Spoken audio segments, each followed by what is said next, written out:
The night Gideon Rourke finally spoke, he didn't whisper, he roared.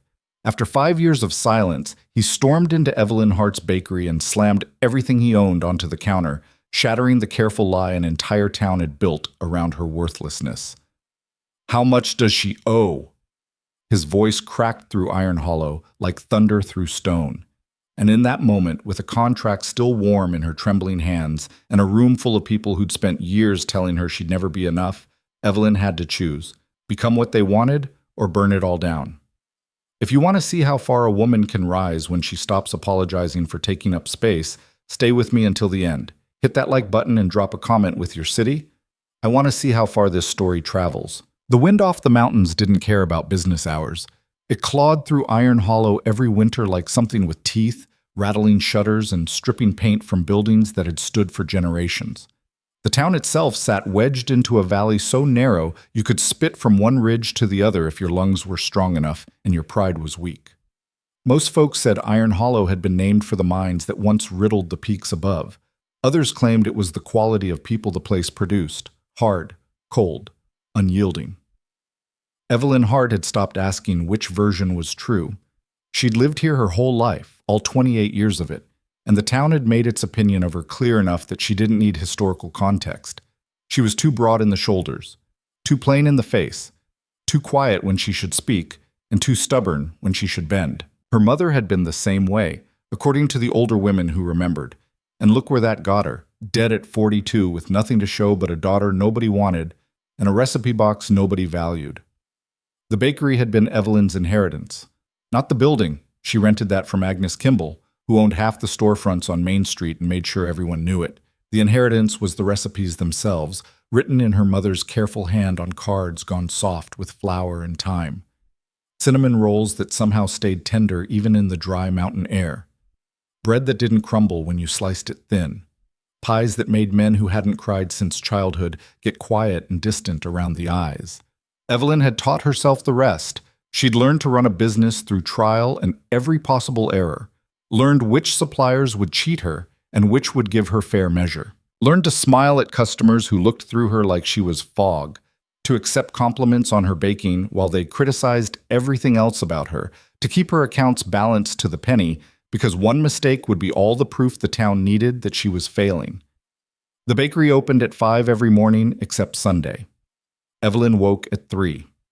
By the time the first miners started their shifts and the first loggers headed up the mountain roads, she'd have the ovens going and the day's bread rising. The shop wasn't large, just a front room with a counter and 3 small tables, a kitchen and back, and a storage area that doubled as her office. She'd painted the walls herself, a warm cream color that made the space feel bigger than it was. The floors were old pine, scarred and uneven, but she kept them scrubbed clean. She'd been open for 4 years when Gideon Rourke first walked in. It was a January morning, the kind where the cold turned your breath to ice in your chest. Evelyn had just finished arranging the day's pastries in the display case when the bell above the door chimed. She looked up, ready with her professional smile, and found herself facing a man who seemed like he'd been carved from the same stone as the mountains. He was tall, easily 6'3", with shoulders that spoke of hard labor and a face that gave away nothing. Dark hair, dark eyes, a jaw that looked like it had been broken at least once and set without much care for aesthetics. He wore canvas work pants and a heavy wool coat that had seen better decades, and he carried himself with the absolute stillness of someone who spent more time with animals than people. "Morning," Evelyn said, keeping her voice friendly but not familiar. "What can I get you?" He didn't answer immediately. His eyes moved across the display case with the careful attention of someone evaluating structural integrity rather than choosing breakfast. Finally, he pointed at the cinnamon rolls. "2 of those. Coffee, black." His voice was rough, like he didn't use it often and wasn't particularly concerned with keeping it in practice. Evelyn boxed the rolls and poured the coffee. When she told him the price, he paid exact change from a leather pouch that looked older than she was. He took his breakfast to the corner table, the one furthest from the door and the windows, and sat with his back to the wall. Then he proceeded to watch her. Not in the way some men watched, with speculation or judgment or that particular kind of entitled assessment that made her skin crawl. Gideon Rourke watched her the way you'd watch a storm rolling in, or a hawk circling overhead. With attention, but without expectation. Like she was simply something worth observing. It should have been unsettling. Somehow, it wasn't. He stayed for exactly 20 minutes, ate both cinnamon rolls without apparent enjoyment or displeasure, drank his coffee to the last drop, and left without another word. Evelyn figured it was a one-time thing. Trappers and hunters came through town periodically, stopped for supplies, moved on. 3 days later, he came back. Same order, same table, same 20 minutes of silent observation before he left. The pattern continued through the rest of that winter and into spring. 2 mornings a week, sometimes 3, never more than 4. Always between 5:15 and 5:30. Always cinnamon rolls and black coffee. Always the corner table. Evelyn learned not to make small talk. The first few times she'd tried, comments about the weather, questions about whether he needed anything else, and he'd answered with single syllables or slight shakes of his head. Not rude exactly, but not encouraging conversation either. So she stopped trying, and an odd sort of comfort settled into the routine. She learned other things through observation. He was a trapper, working the high country where few people bothered going anymore. He came to town only for supplies and the bakery. He had old scars on his hands and new ones on his knuckles. He was left-handed. He read the newspaper she kept by the counter but never bought his own. He noticed when she rearranged the furniture or changed the daily specials board. The town noticed him too, of course. Iron Hollow noticed everything. "That Rourke fellow still hanging around your place?" Agnes Kimball asked one morning, her voice pitched to carry across the bakery, even though there were only 3 other customers present. Agnes had a gift for asking questions that were really accusations. "Seems odd, a man with no people coming into town so regular." Evelyn kept her expression neutral.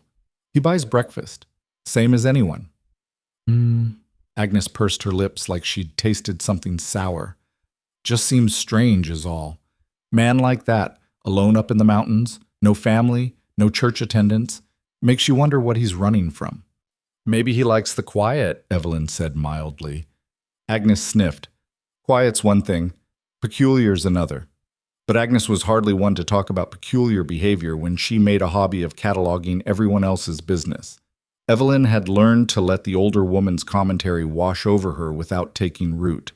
It was Margaret Finn's opinion that stung more. Margaret ran the general store and sat on the town council, which in Iron Hollow meant she had informal veto power over most things that mattered. She was handsome in a severe way, always perfectly put together, always aware of who was watching.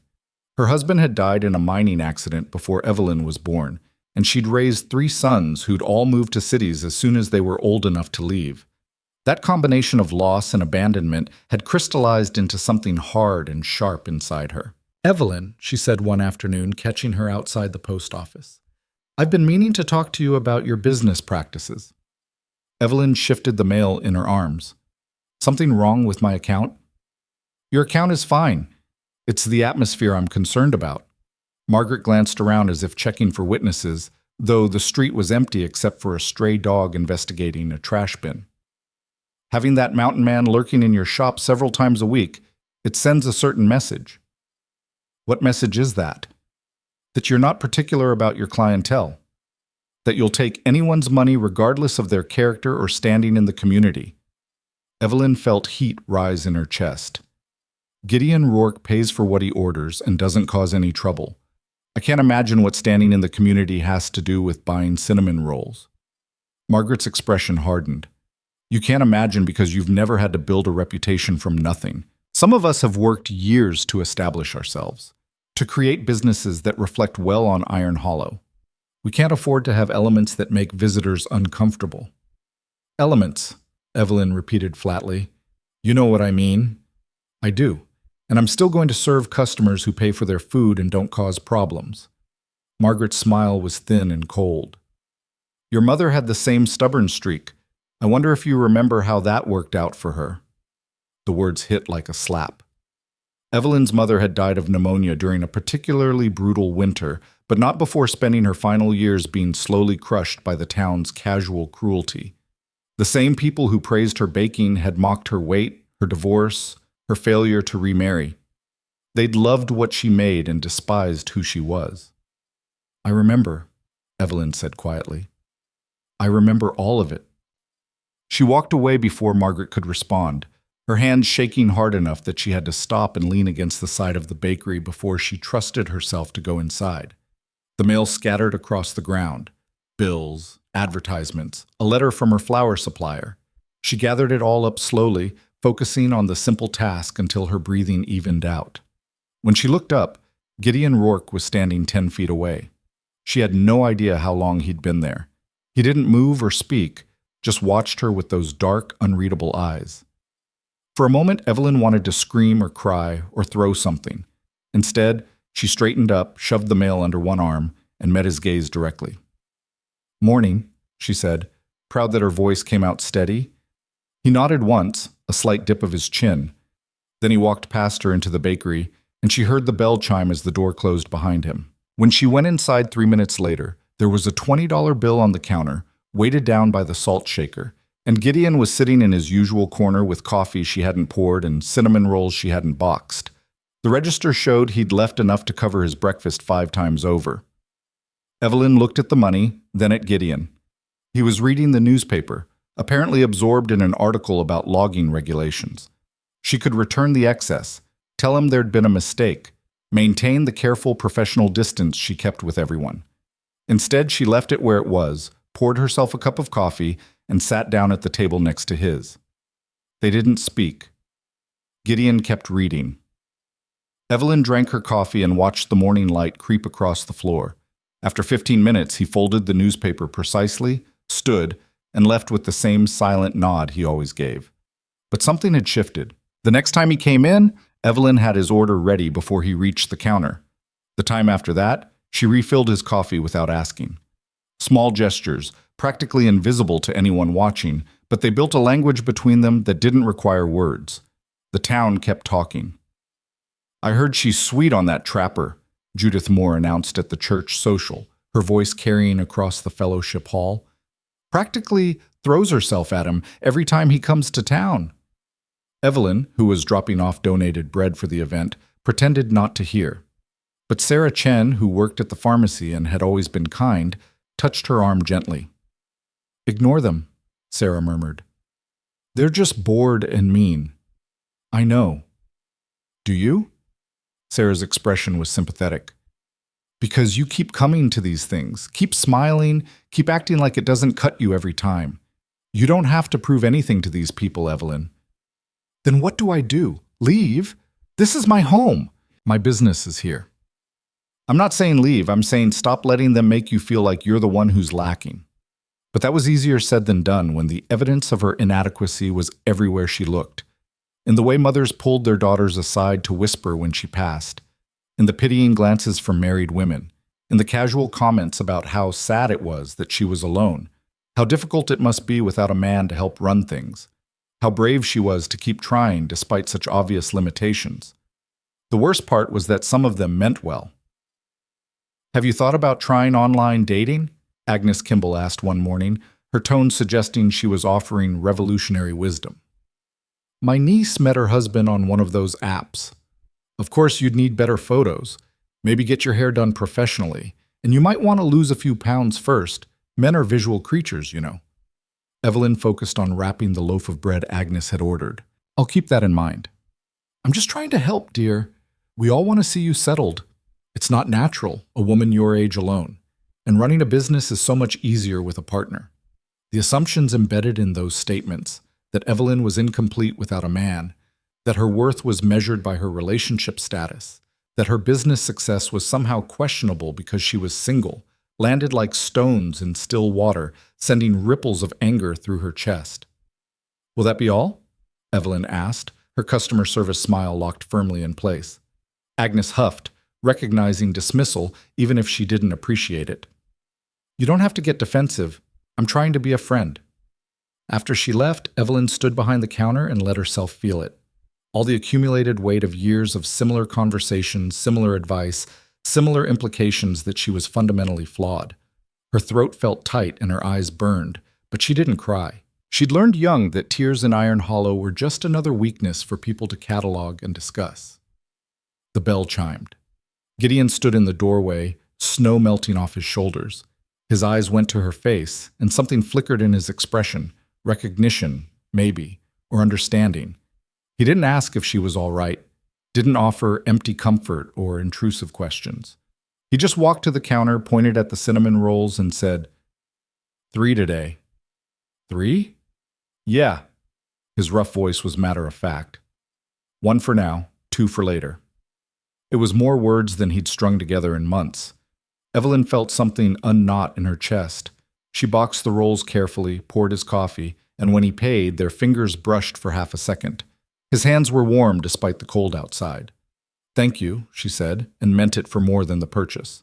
He nodded and went to his corner table, and Evelyn went back to work with something that felt dangerously close to hope, beating small and stubborn under her ribs. The seasons turned the way they always did in the mountains, fast and without much sentiment. Spring brought mud and early flowers.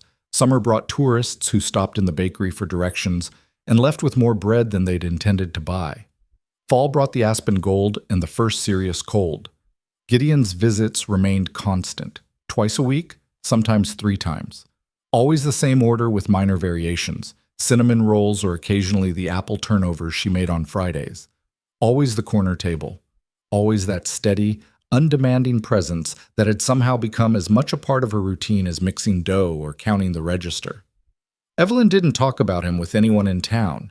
She'd learned that anything she cared about became ammunition in other people's hands. But sometimes, in the early morning darkness, while the ovens warmed and the world was still quiet, she let herself wonder what he thought during those 20 minutes of observation. Whether he saw the same flaws everyone else cataloged so carefully. Whether he wondered why she stayed in a place that seemed determined to grind her down. Whether he'd ever speak more than a handful of words to her. The answer came in November, during the first real snowstorm of the season. Evelyn had stayed late to prepare for the next day, and by the time she finished, the snow was coming down so hard she could barely see the street. She locked up, pulled her coat tight, and started the 6-block walk to the small house she rented on the edge of town. She made it 3 blocks before she realized she was in trouble. The wind had picked up, driving the snow horizontal, and the temperature had dropped fast enough that ice was forming on the sidewalks. Her boots, which had seemed adequate that morning, had worn through soles that let in moisture and cold.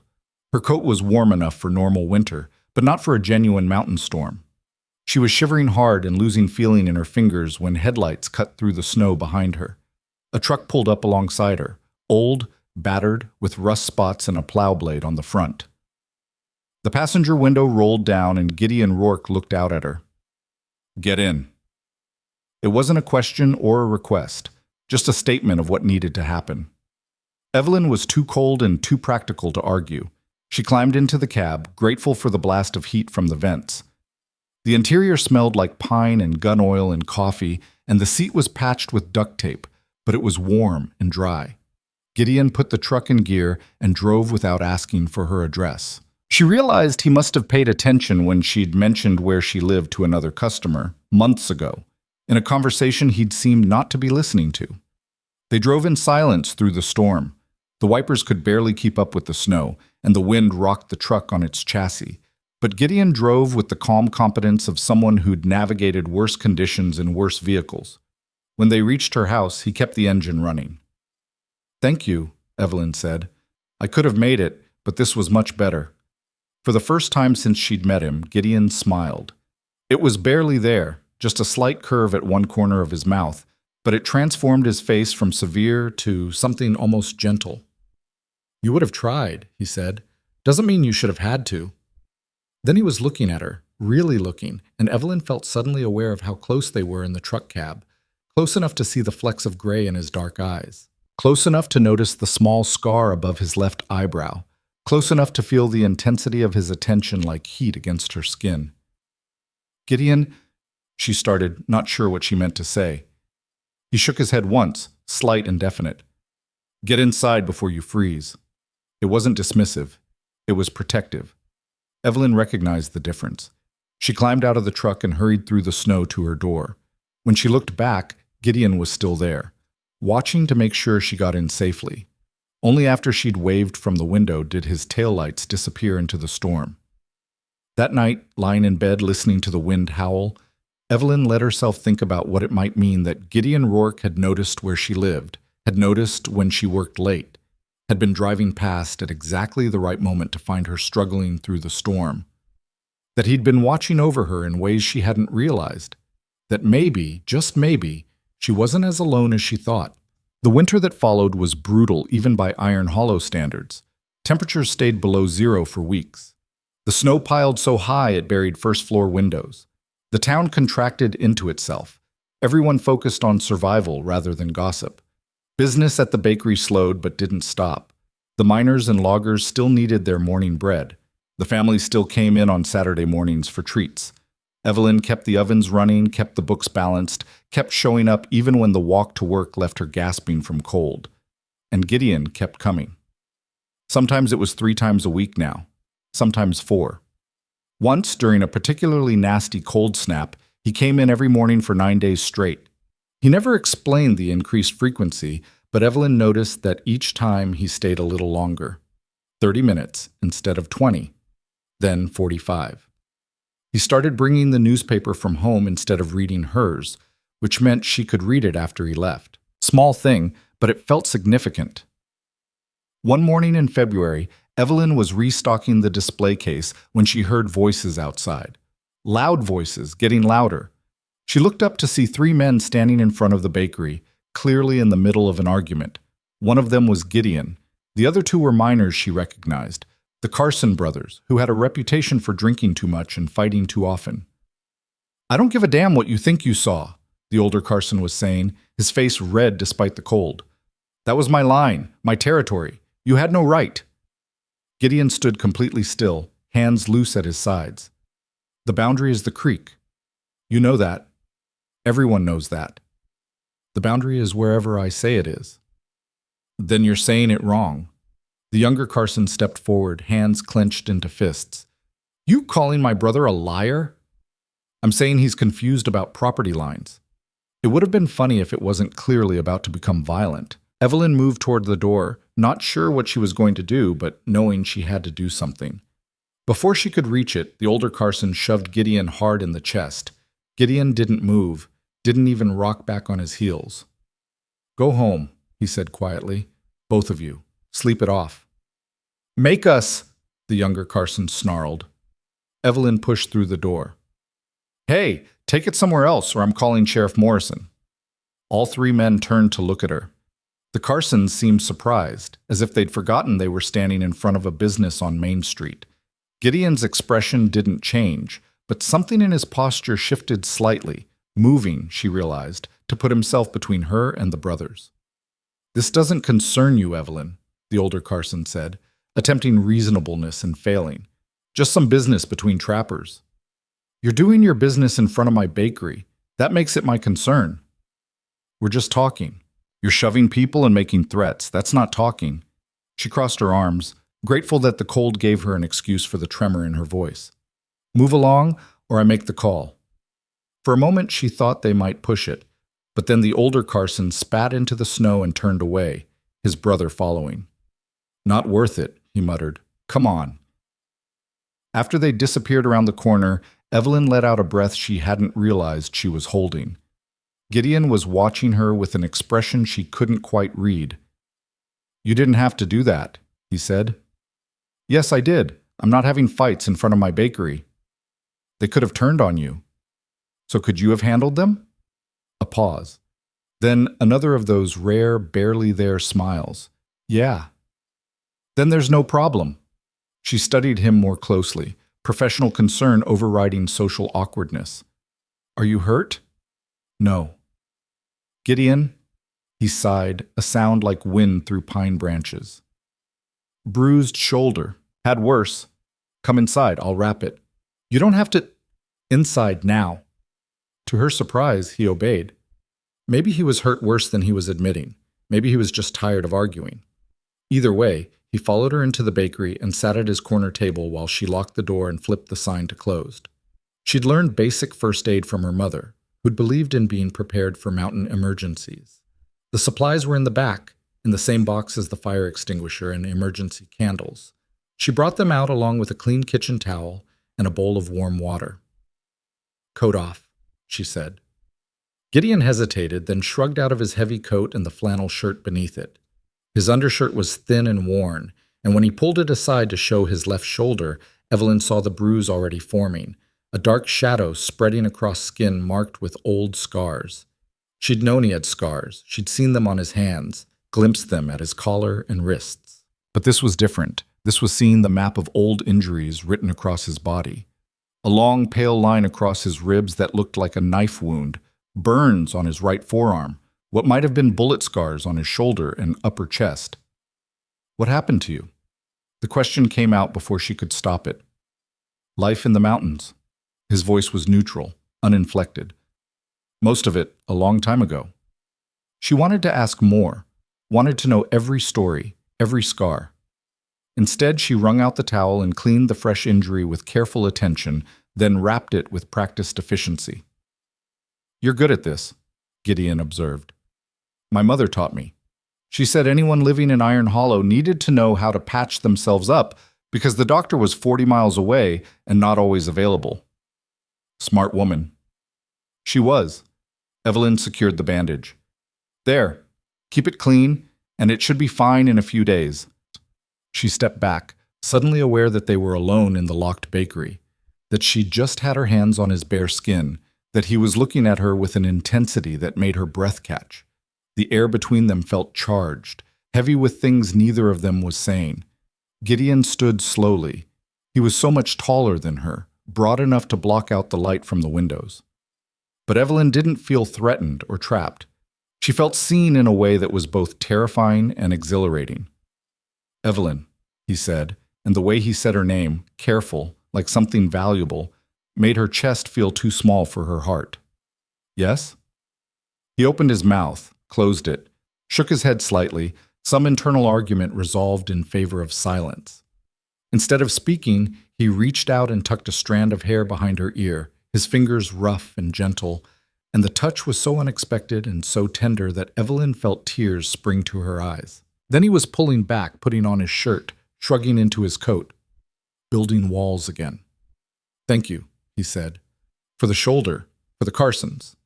Gideon, wait!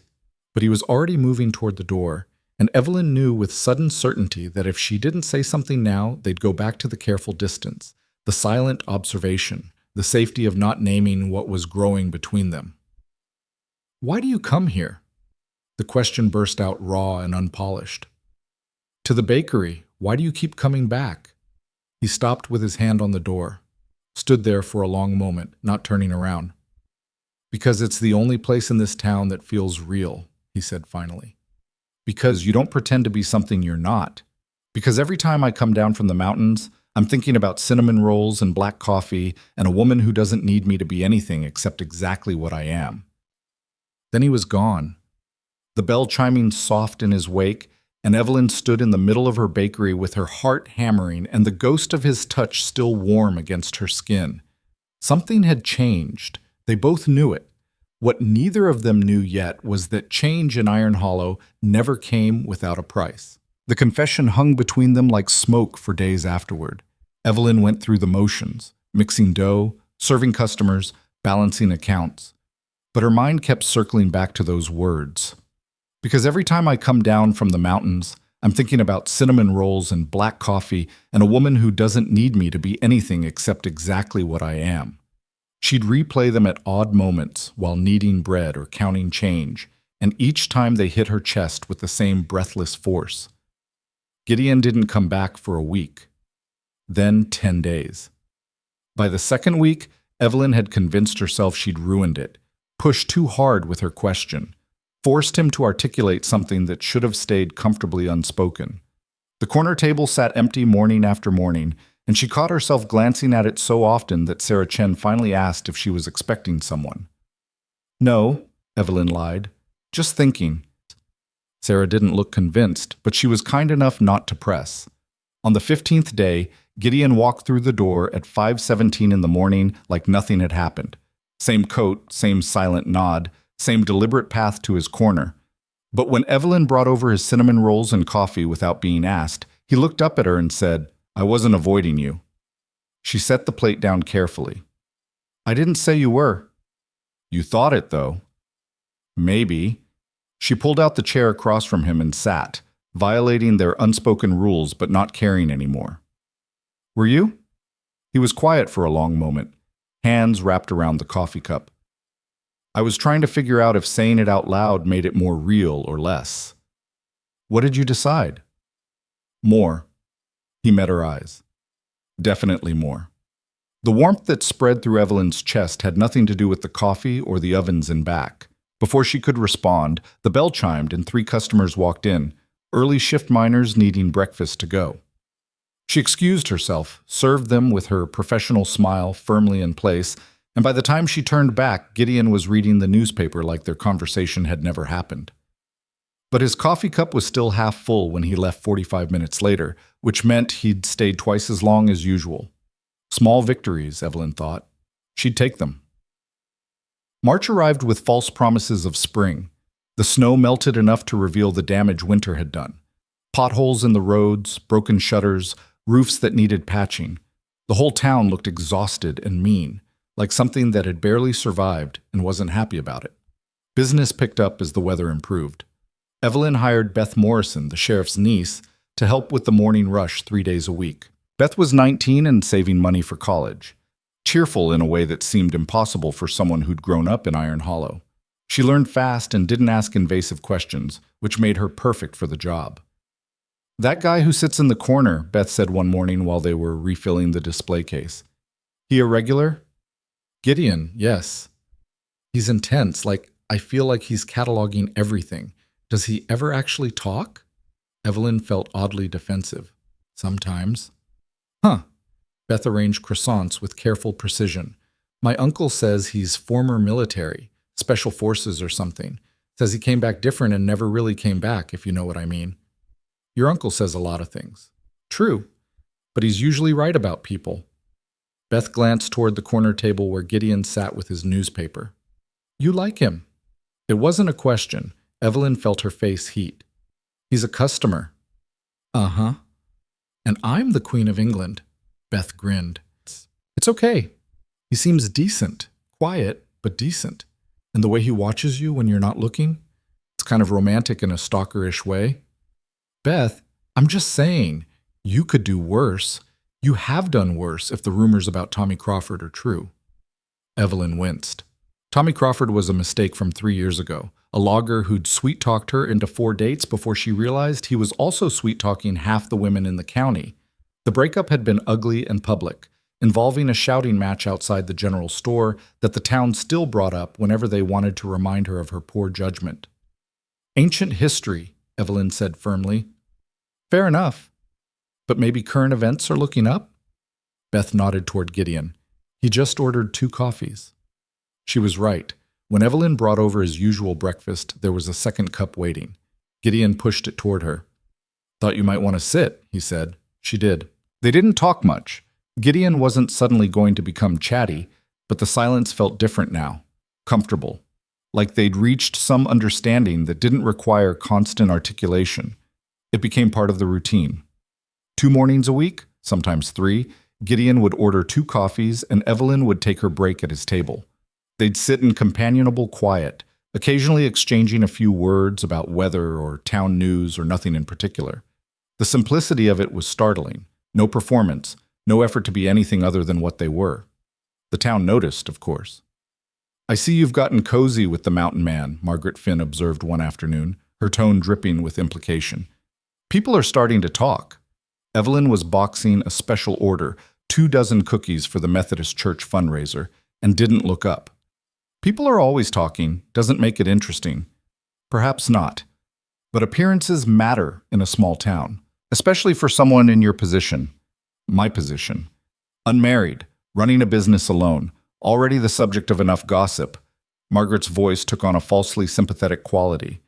I'm just concerned that associating too closely with someone of Gideon Rourke's reputation might reflect poorly on you. Evelyn sealed the box with more force than necessary.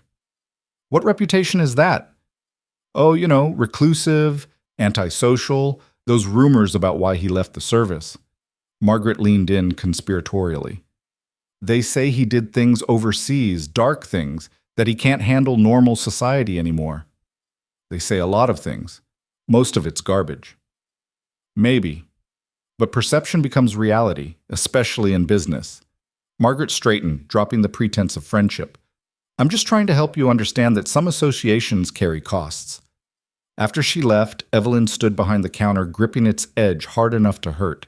The familiar rage and frustration built in her chest. The same feeling she'd been swallowing for years. The constant judgment, the unsolicited advice, the thinly veiled threats wrapped in concern for her well-being. She was so tired of it. That evening, closing up alone, she found an envelope that had been slipped under the door. No name, no return address. Inside was a single piece of expensive cardstock with raised lettering. Mr. Victor Langford requests the pleasure of your company for a business discussion. Thursday, 7 p.m., the Grand Hotel. Evelyn read it 3 times, trying to figure out what business a man she'd never heard of could possibly want to discuss. The Grand Hotel was the nicest place in Iron Hollow, which wasn't saying much, but it had a restaurant that catered to the mine executives and the occasional wealthy tourist. She'd never been inside. She almost threw the invitation away. But curiosity won out, and on Thursday evening she found herself walking into the Grand's lobby in her best dress, a simple navy blue thing she'd bought for her mother's funeral and hadn't worn since. The hostess led her to a private dining room where a man in his mid-40s sat reviewing papers. He looked up when she entered and rose with practiced grace. "Miss Hart, thank you for coming." His handshake was firm, his smile professionally warm. "Victor Langford, please, sit." He was handsome in an expensive way, tailored suit, good haircut, watch that probably cost more than her monthly revenue. Everything about him screamed money and cities and a world far removed from Iron Hollow's harsh simplicity. "I'll be honest, Mr. Langford, I have no idea why I'm here." "Direct. I like that." He gestured for her to sit and took his own chair. "I'll match your honesty. I'm a consultant specializing in small business development, particularly in overlooked markets. I've spent the past month evaluating Iron Hollow's commercial potential, and your bakery caught my attention." Evelyn felt her guard go up. "Why?" "Because it's the only business in town that's grown consistently over the past 4 years despite being run by a single proprietor with minimal capital investment. That's impressive. That shows something most consultants spend their careers looking for, genuine entrepreneurial instinct." He slid a folder across the table. Evelyn opened it to find detailed financial projections, market analyses, and photographs of her own bakery taken from outside. "I've been watching your operation," Victor continued, "studying your customer base, your pricing strategy, your product mix. And I see enormous untapped potential. With the right investment and guidance, we could turn your small bakery into a regional brand, expand to 3 or 4 locations, develop a wholesale division, maybe even a signature product line for grocery stores." It sounded insane. It sounded impossible. It sounded exactly like the kind of too-good-to-be-true pitch that usually preceded a scam. "And you want what exactly?" Evelyn asked. "Partnership. You provide the recipes and the local expertise. I provide the capital, business infrastructure, and expansion strategy. We split ownership 60-40 in your favor initially, with options to renegotiate as the business grows." 60-40 my favor? That seems generous for someone providing most of the money. Victor smiled. "I've learned that the best partnerships are ones where everyone feels they're getting fair value. Besides, this isn't just about money for me. It's about potential. About taking something good and making it exceptional." He talked for another hour, laying out visions of expansion that made Evelyn's head spin. Commercial kitchen space, employee training programs, marketing campaigns, distribution networks. He made it sound not just possible, but inevitable, like success was simply a matter of proper execution. "I'll need to think about it," Evelyn said finally. "Of course, take your time." Victor pulled out a card. "Though I should mention, I'm evaluating several opportunities in this region. I can only commit to one, so while I hope you'll seriously consider this, I can't hold the offer indefinitely." The gentle pressure. "Of course." Evelyn pocketed the card and stood. "Thank you for dinner and the presentation. The pleasure was mine. I hope to hear from you soon." Walking home through the cool spring night, Evelyn's mind raced. Part of her wanted to dismiss the whole thing as fantasy, but another part, the part that woke at 3 every morning, that scraped by on thin margins, that watched her equipment age and prayed nothing major broke, that part whispered that maybe this was the opportunity she'd been waiting for. She didn't mention the meeting to anyone at first. Not to Beth, who would get excited and tell everyone. Not to Sarah, who would worry and urge caution. Definitely not to the town gossips who would have opinions before she'd even made a decision. But 3 days later, when Gideon came in for his usual breakfast, she found herself telling him everything. "This consultant wants to expand my bakery into a regional chain," she said, sitting across from him with her second cup of coffee. "Locations in other towns, wholesale distribution, the whole thing." Gideon was quiet for a moment, his expression unreadable. "What do you want?" "I don't know. Part of me thinks it's crazy. The other part thinks I'm crazy for hesitating." "Why would you hesitate?" She struggled to articulate the tangle of feelings. Because it would mean changing everything, bringing in partners, employees I don't know, losing control of decisions. And what if I can't do it? What if I'm only good at running a small bakery and the second it gets bigger, I fail spectacularly? "You won't fail." The certainty in his voice surprised her. "You don't know that." "Yeah, I do. I've watched you for 5 years. You don't know how to fail. You just keep going." "That's different from success." "Is it?" Gideon leaned back, studying her. "What does this consultant get out of the deal?" "Partnership, 40% ownership, shared profits, and control." "He says I'd maintain creative control over recipes and quality, but he'd handle business operations, expansion strategy, that sort of thing. So he gets paid to do what you've been doing yourself for free, while you do the same work you're already doing." Put that way, it sounded less appealing. Evelyn frowned. "He's providing the capital and expertise." "You have expertise. You built this from nothing, and capital's just money. That's the easy part." Gideon's eyes were intent on hers. "Question is whether you trust him." "I don't know him well enough to trust him." "Then there's your answer." But was it? Over the next week, Evelyn found herself pulling out Victor's card and staring at it. She ran the numbers he'd provided, checking them against her own experience. They were optimistic, but not impossible. She researched his background and found he'd successfully launched several small business ventures, exactly as he'd claimed. And then Victor started showing up around town. He'd appear at the bakery during the morning rush, observing operations with a professional eye. He'd make small suggestions. "Have you considered a loyalty program? Your storefront could use better signage," that were helpful, but also pointed out everything she hadn't thought of or couldn't afford to implement. He was charming with customers, learning names and preferences with the easy skill of someone who'd been trained in relationship building. Agnes Kimball particularly warmed to him, which should have been Evelyn's first warning. "Such a nice man," Agnes announced loudly enough for half the bakery to hear. "So successful, and yet he takes time to appreciate a small-town business. You could learn a lot from him, Evelyn." "I'm sure I could," Evelyn said neutrally. Victor also started showing up at town events. The city council meeting where they discussed road repairs, the volunteer fire department fundraiser, the spring market planning session. Always polite, always interested, always positioning himself as someone invested in Iron Hollow's future. "He's performing," Sarah observed one afternoon, watching Victor charm the Methodist church ladies at a bake sale. "All of this is performance. Maybe he's just friendly. Maybe. Or maybe he's building support for whatever he's actually planning." Sarah lowered her voice. "My husband says the mine executives have been meeting with him. Something about development opportunities."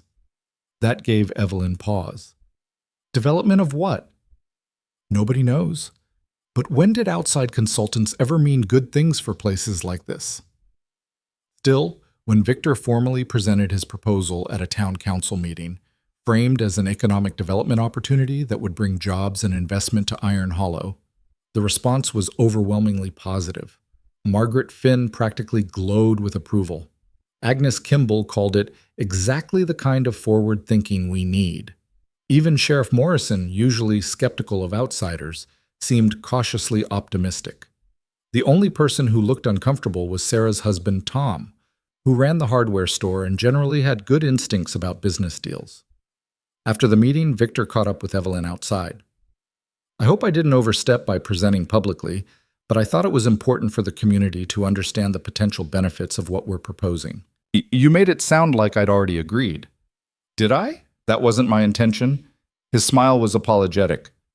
Though I hope you're close to a decision, the preliminary market research is extremely promising, and I've had interest from investors who could accelerate our timeline significantly. Other investors? As backup, if needed, though I'd much rather keep this as a true partnership between us.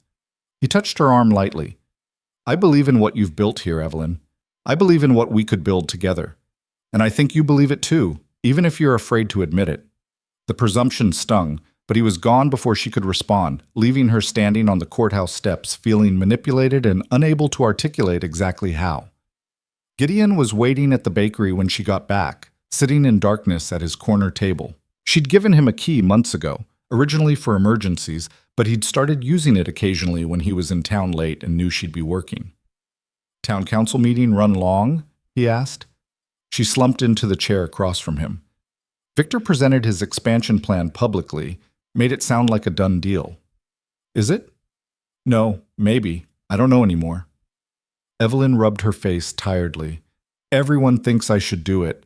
Agnes says it's my chance to finally make something of myself. Margaret says it's a waste to keep running a small operation when I could scale up.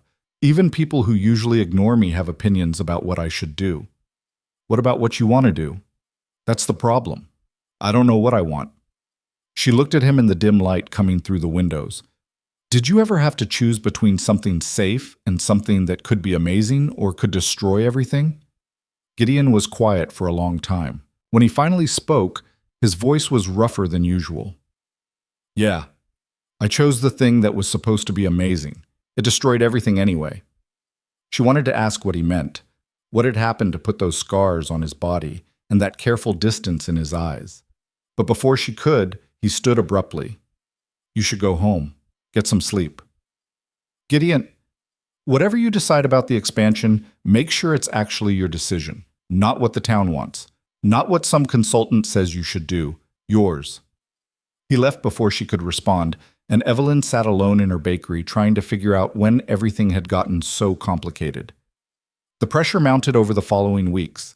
Victor was a constant presence, always friendly, always helpful, always subtly pushing toward a decision.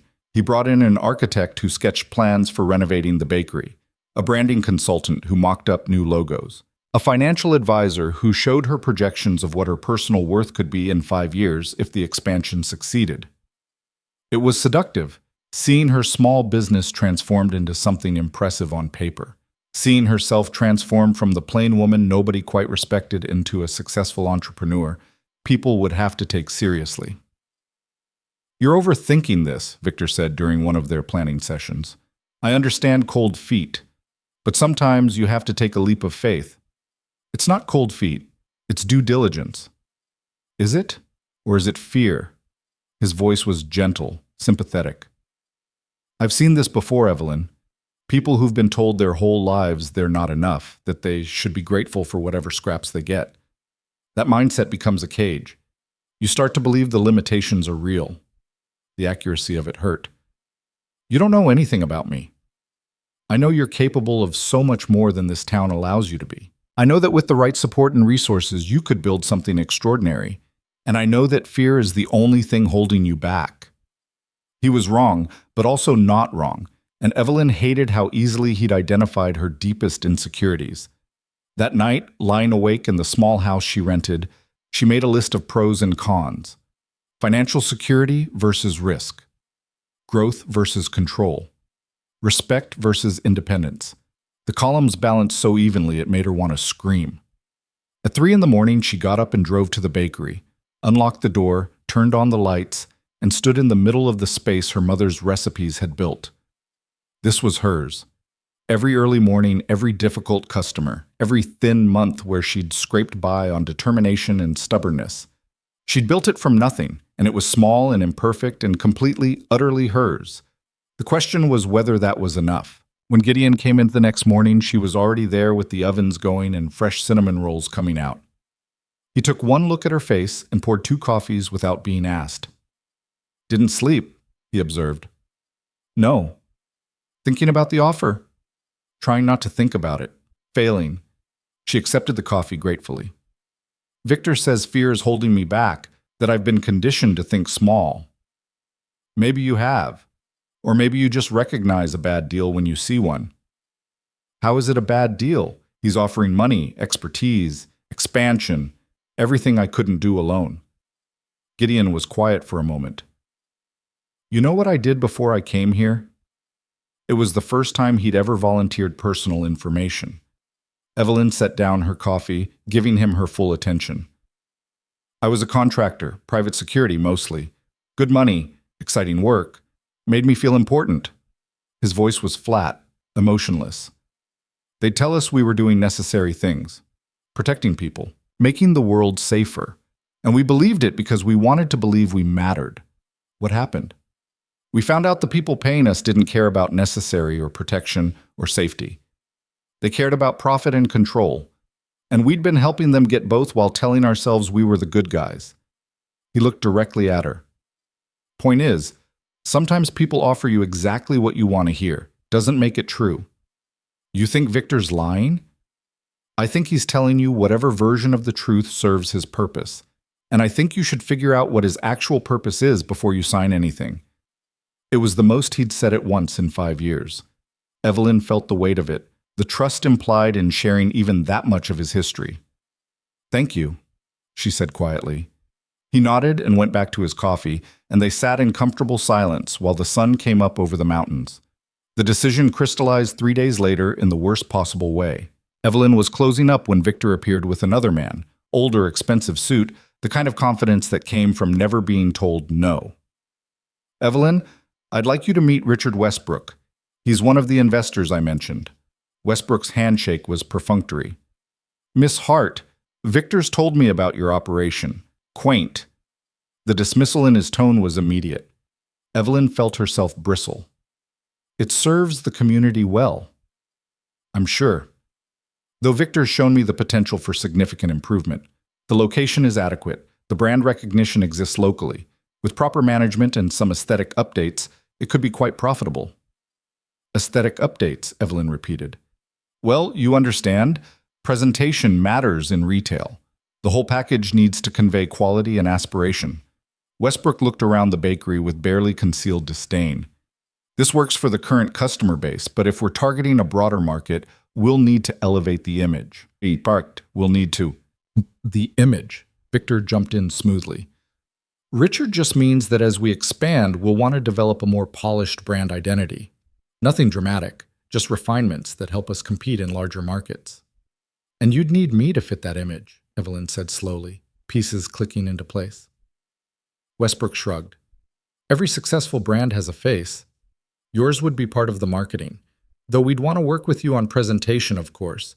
Professional styling, wardrobe consultation, perhaps some media training, all standard for someone in a public-facing role. The rage that had been building for weeks finally broke through.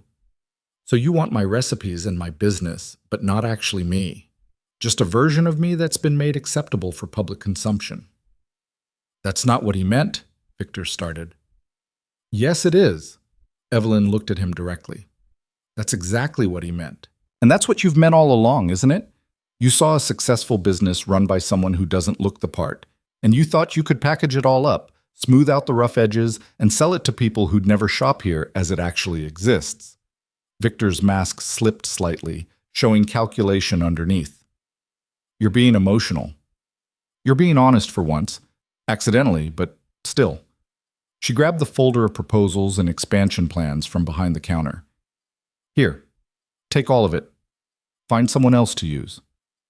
Evelyn, be reasonable. I'm being perfectly reasonable. You're asking me to sell my business and rebuild myself into someone else's idea of what I should be. The answer is no. You're making a mistake, Victor said, his voice cooling. This is your one chance to break out of this nowhere town and actually make something of yourself. Walk away now and you'll spend the rest of your life wondering what could have been. Maybe, but at least I'll spend it as myself. Westbrook made a disgusted sound. Victor, I told you this was a waste of time. Small town mentality. She doesn't have the vision to see past her own limitations. Get out, Evelyn said quietly. We're going. Victor's expression hardened. But you should know, we're not abandoning this market. If you won't partner with us, we'll simply develop our own bakery operation. Better location, better pricing, professional management. See how your quaint little shop does with real competition. The threat was clear. Evelyn felt ice in her stomach but kept her voice steady. Do what you want. The door's behind you. After they left, she locked the door and stood in the empty bakery, shaking. The adrenaline drained away, leaving exhaustion and the creeping fear that she'd just destroyed her own future out of pride. She was still standing there 20 minutes later when someone knocked hard on the door. Gideon stood outside, snow beginning to fall around him. Evelyn unlocked the door and he came in, taking in her expression immediately. What happened? She told him everything. The investor, the aesthetic improvements, the threat of competition. Gideon listened without interrupting, his face getting progressively darker. He threatened you, he said finally. He promised competition. That's legal. It's predatory. Gideon's voice was hard. He never wanted a partnership.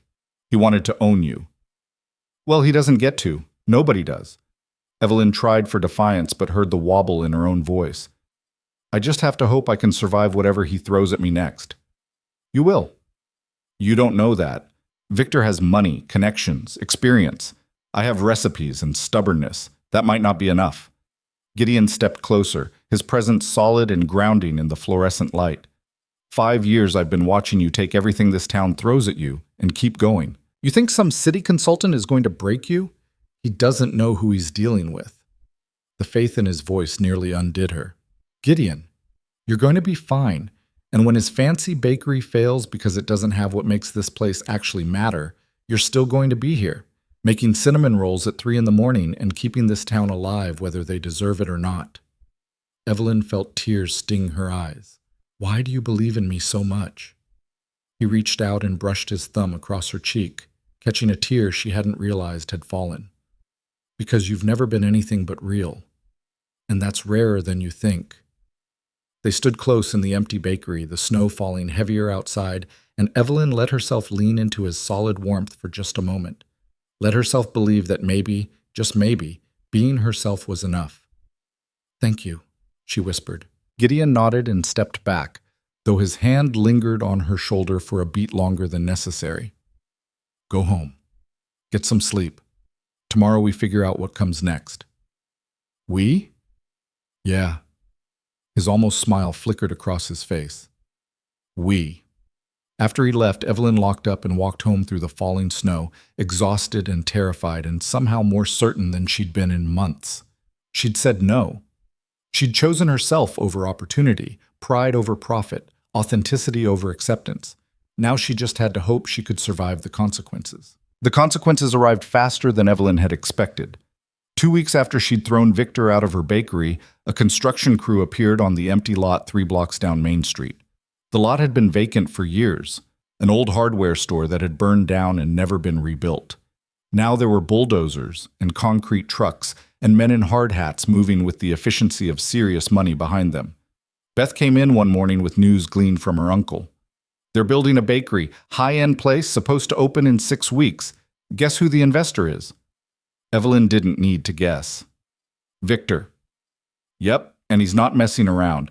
My uncle says they've got commercial ovens being shipped from Seattle, custom fixtures, the whole deal. Word is they're hiring experienced bakers from outside town and offering wages nobody here can match. The knot in Evelyn's stomach tightened. 6 weeks. That was impossibly fast for a commercial build-out, which meant Victor had been planning this even while he was courting her partnership. The whole thing had been theater. Offer her the deal, and if she refused, crush her with competition. Either way, he got what he wanted.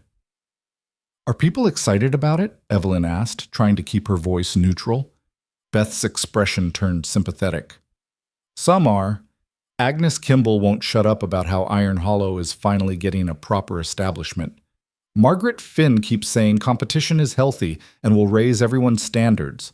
The mine executives are thrilled because apparently Victor's promised corporate catering contracts. Of course he has. But plenty of people are loyal to you. Sarah's been telling everyone who'll listen that supporting local businesses matters. Tom printed flyers about shopping small. Even some of the miners have been grumbling about outsiders coming in and trying to take over. It was something, but Evelyn knew how quickly loyalty dissolved when faced with convenience or lower prices. She'd built her business on consistency and quality, but Victor could afford to undercut her until she folded, then raise prices once the competition was gone. It was a classic strategy, and she had no defense against it except to keep doing what she'd always done and hope it was enough. Gideon had been conspicuously absent since the night she'd turned down Victor's offer. No appearances at the bakery, no truck driving past at odd hours. Evelyn told herself he was just busy with trapline maintenance or avoiding town for his own reasons, but the timing felt pointed, like maybe he'd said his piece, and now she was on her own to deal with the fallout. She hated how much his absence hurt. The construction continued at a brutal pace. Every morning, Evelyn would walk to work and see more progress. Walls going up, windows being installed, a sign announcing the future home of Langford's Artisan Bakery in elegant script. Victor had even hired a PR firm that plastered the town with promotional materials promising European-inspired baking with mountain charm and a refined experience for discerning palates. The implication was clear. Her bakery was unsophisticated, common, for people who didn't know better. His would be for people with taste. Some of her regular customers started asking questions. When was the new place opening? What would they offer? Had she seen the menu previews, always framed as casual curiosity? But Evelyn could hear the underlying assessment. They were already comparing, already calculating whether loyalty was worth the potential downgrade. "Don't let them get in your head," Sarah said firmly one afternoon, finding Evelyn staring at Langford's construction site from the bakery window. "You've been feeding this town for 4 years. That means something." "Does it? Or does it just mean I was convenient until something better came along?" "Stop it. You know half these people would starve if you closed. Remember that winter when the mine flooded and nobody was working? You extended credit to 14 families. Agnes Kimball sure as hell wouldn't have done that." Evelyn remembered. She'd nearly gone under that winter, carrying so much debt she'd had nightmares about bankruptcy. But the families had paid her back eventually, every penny, and she'd made it through. "Victor won't extend credit," she said slowly. "No, he won't, because he doesn't know these people and he doesn't care about them. He sees dollar signs and market share. You see neighbors." Sarah squeezed her shoulder. "That's going to matter when things get hard." Evelyn wanted to believe it. But belief was getting harder to maintain as the opening date for Langford's approached, and the whispers grew louder. Then, 3 weeks before the scheduled opening, Margaret Finn called a town council meeting to discuss commercial development and business standards in Iron Hollow. The meeting was technically public, but the way it was announced, a small notice in the weekly paper, no personal invitations, felt designed to keep certain people away. Evelyn went anyway. The meeting room in the courthouse was half full when she arrived. Margaret sat at the head table with the other council members, and Victor Langford occupied a seat of honor to her right. He saw Evelyn enter and smiled pleasantly, like they were old friends who'd had a minor disagreement. "Wonderful, everyone's here," Margaret said briskly. "Let's begin. As you all know, Iron Hollow has been fortunate enough to attract significant business investment from Mr. Langford and his partners. This represents an exciting opportunity for our town's economic growth." There was polite applause. Evelyn stayed silent. "However," Margaret continued, "this new development has raised some questions about our current business standards and whether they're adequate for attracting the kind of growth we want to encourage. Mr. Langford has generously agreed to share some observations." Victor stood with easy confidence. "Thank you, Margaret. I want to start by saying how much I've enjoyed getting to know Iron Hollow and its people. This is a special place with tremendous potential, but potential requires infrastructure and standards that support sustainable growth." He clicked a remote and a projection appeared on the wall, photos of Main Street, including clear shots of Evelyn's bakery. The storefront looked shabby compared to the sleek renderings of Langford's that followed. "Current commercial properties vary widely in maintenance and presentation," Victor said smoothly. "Some meet modern expectations for retail environments. Others don't.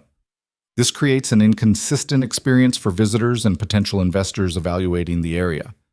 Agnes Kimball nodded vigorously. Several other business owners shifted uncomfortably, recognizing the implied criticism of their own establishments.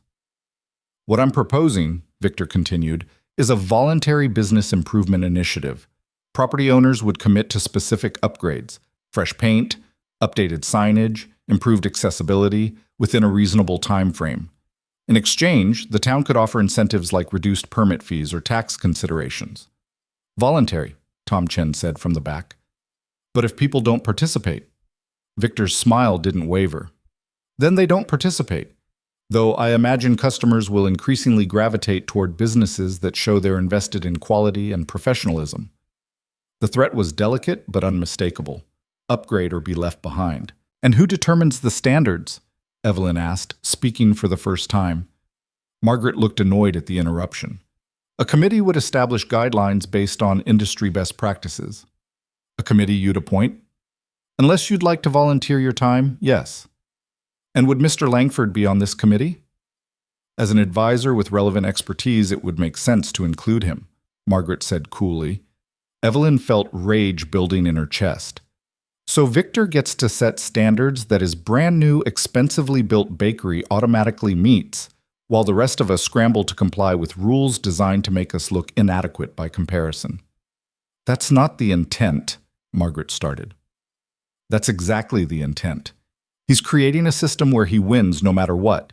If we upgrade to meet his standards, we go into debt. If we don't, he points to us as examples of why Iron Hollow needs his kind of investment. Evelyn looked directly at Victor.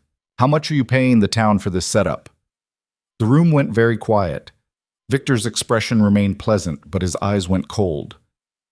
I'm not paying anyone anything. I'm offering to help a struggling community modernize its commercial sector. If you choose to see that as a threat rather than an opportunity, that says more about your mindset than my intentions. My mindset is fine. It's your intentions I don't trust. Evelyn, Margaret said sharply, this kind of hostility is exactly why some businesses struggle. Instead of attacking people trying to help, perhaps you should focus on improving your own operation. The murmurs of agreement from around the room stung. Evelyn looked at the faces of people she'd known for years, people she'd served, helped, supported through hard times, and saw them nodding along with Margaret's assessment. Saw them buying Victor's smooth presentation over her lived experience. She stood abruptly. I've heard enough. We haven't voted yet, Margaret said. Vote however you want. I'm not participating in this farce. She walked out before anyone could respond, her hands shaking with fury and something that felt uncomfortably close to despair. Behind her, she heard the meeting continue, heard Margaret's irritated voice calling for order, heard Agnes Kimball saying something about emotional outbursts and lack of professionalism. Outside, the night air was cold enough to hurt. Evelyn stood on the courthouse steps trying to steady her breathing, trying not to cry, trying to figure out what the hell she was supposed to do now. That took guts. She spun to find Tom Chen leaning against the building, smoking a cigarette. He held out the pack to her and she shook her head. Didn't know you smoked, she said. I don't. Quit 10 years ago, but that meeting made me want to start again. He took a long drag. For what it's worth, you're right. Langford's playing a game and Margaret's too blind or too bought to see it. Why didn't you say something in there? Because I'm a coward who doesn't want my hardware store targeted next. Tom's smile was bitter. But at least I know I'm a coward. That's more than most of them can claim. What am I supposed to do, Tom? He's going to bury me. Maybe. Or maybe he's overplaying his hand. Tom dropped the cigarette and ground it out. Think about guys like Langford. They're used to people rolling over. They don't know what to do when someone actually fights back. So fight back. How? I can't compete with his budget or his connections or his... You're not competing with his budget. You're competing with his bullshit. Tom started walking toward the parking lot. Figure out what you've got that he can't buy or fake, then make sure everyone remembers it. He drove away, leaving Evelyn alone with advice that sounded good but felt impossible to implement. What did she have that Victor couldn't replicate? Recipes? But he could hire bakers who knew 100 recipes. Customer relationships, but those were only as strong as people's loyalty, which seemed increasingly negotiable. History.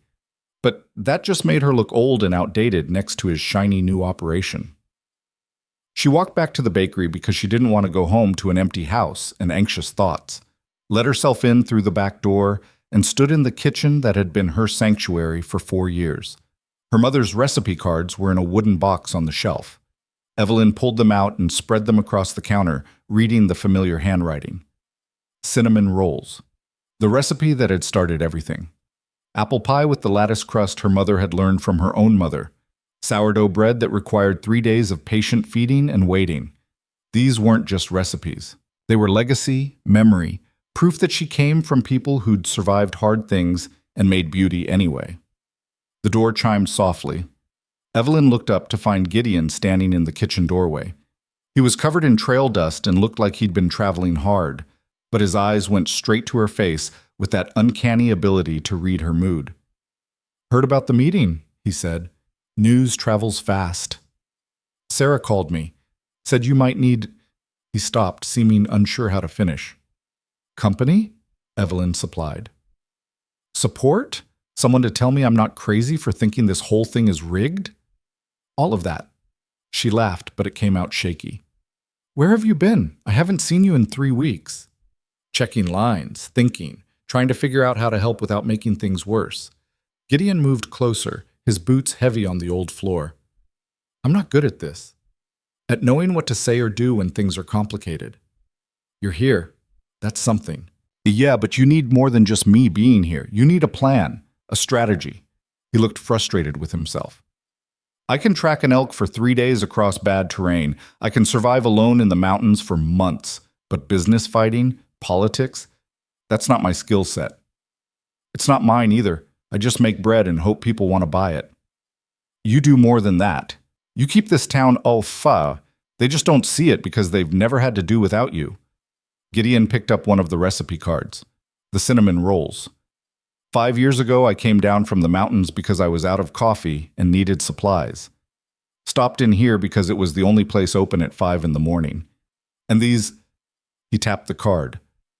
These reminded me that good things still existed, that not everything was broken or corrupt or fake. Evelyn felt her throat tighten. "They're just cinnamon rolls." "No, they're not. They're proof that someone cares enough to do things right, even when nobody's watching. That someone gets up at 3 in the morning to make sure miners have breakfast and families have birthday cakes, and the whole damn town has one place that doesn't feel like it's trying to extract something from them. Victor's going to destroy that. He's going to make this place irrelevant, and there's nothing I can do about it." "There's always something you can do." Gideon's voice was firm. "Question is whether you're willing to do it." Before Evelyn could ask what he meant, the front door opened and voices filled the bakery. She looked past Gideon to see Sarah and Tom coming in, followed by Beth and her uncle the sheriff, then 3 of the miners who'd been eating her cinnamon rolls since she'd opened, then the Methodist pastor and his wife, then more people, a steady stream filling the small space until nearly 30 people crowded into the bakery. "What's going on?" Evelyn asked. Sarah stepped forward. "We heard what happened at the meeting, and we wanted you to know that not everyone in this town is stupid enough to trade a good thing for a pretty lie." "Margaret and Agnes can have their fancy new bakery," one of the miners said, Jake Porter, who'd been one of the 14 families she'd carried through that hard winter. "Me, I'm sticking with the place that gave me credit when I needed it and never made me feel small for asking." "Victor Langford doesn't know the first thing about Iron Hollow," the pastor added. "He sees a market. You see people. That matters." Tom Chen held up a folder. "We've been doing some research on Langford's other ventures. Turns out his track record isn't quite as golden as he claims. 3 of his previous success stories went bankrupt within 2 years of his involvement. He extracts maximum value and moves on before the collapse. We can't prove he's planning the same thing here," Sarah said quickly, "but the pattern is clear. He's not interested in building something sustainable. He wants a quick return and an exit strategy." Sheriff Morrison cleared his throat. "Also did some checking on his building permits. They were approved awful fast for something that size. Might be worth looking into whether proper procedures were followed." He said it carefully, neutrally, but the implication was clear. There might be grounds for legal challenge if corners had been cut. Evelyn looked at all these people crowded into her bakery, people she'd known for years, people she'd served and helped, and sometimes silently resented for their judgments and their gossip. They weren't perfect. Neither was she. But they were here, and that meant something. "I don't know how to fight this," she admitted. "I don't know business strategy or legal maneuvers, or how to compete with someone who has unlimited money. You don't have to know, Sarah said. We'll figure it out together. That's what communities do. Some of us have resources, Tom added. Some have connections. Some just have willingness to show up. Put it all together, and maybe we've got a chance.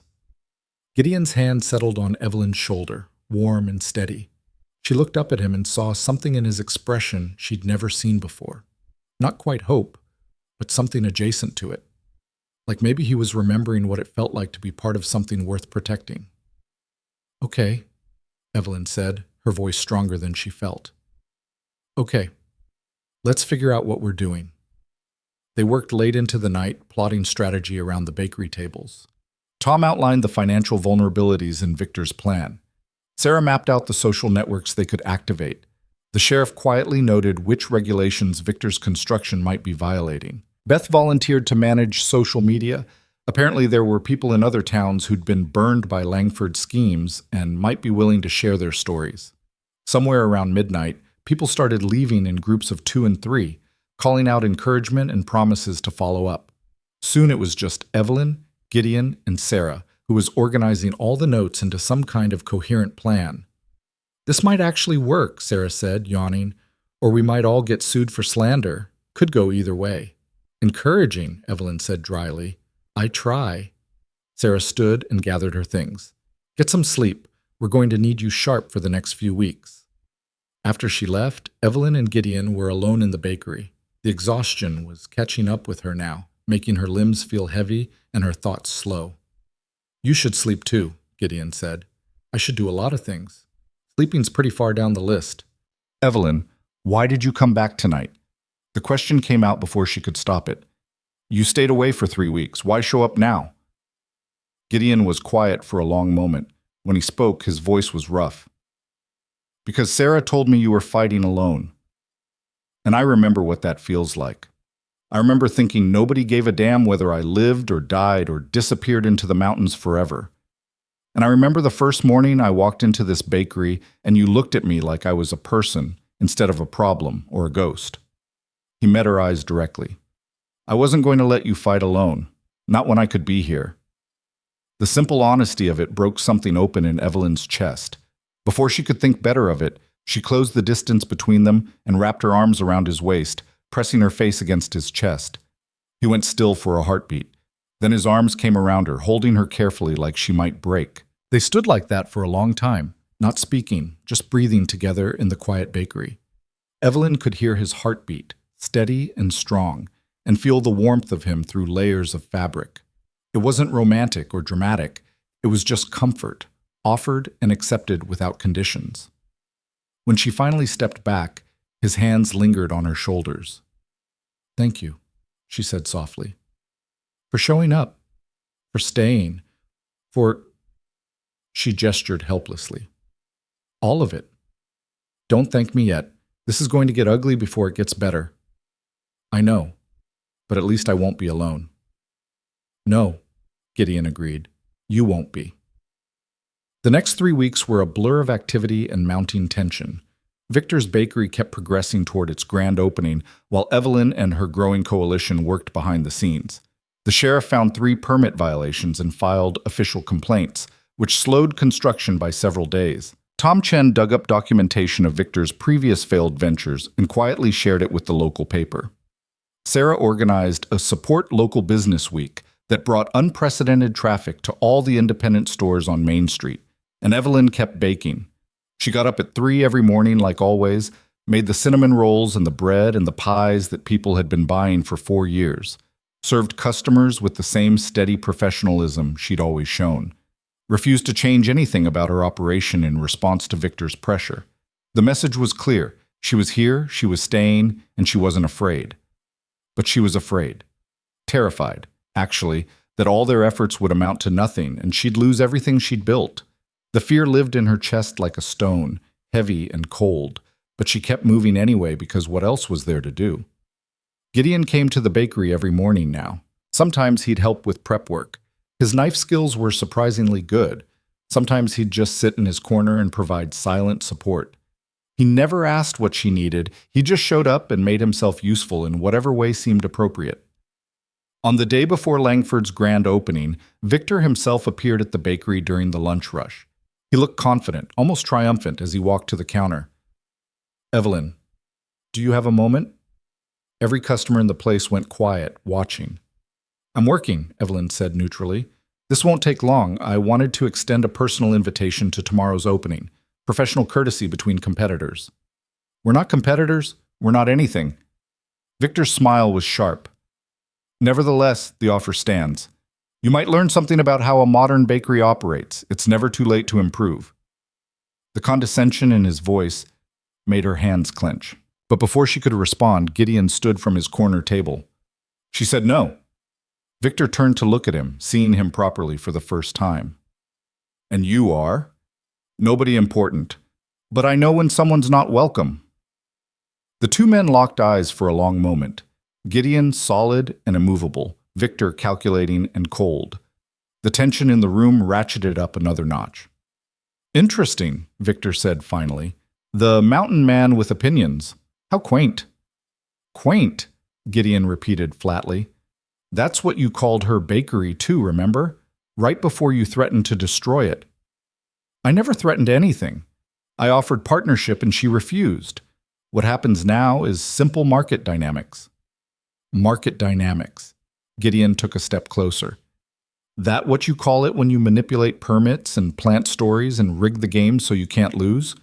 Victor's expression hardened. "Be very careful with accusations you can't prove." "Don't need to prove anything. Just need to make sure everyone knows what kind of man they're dealing with."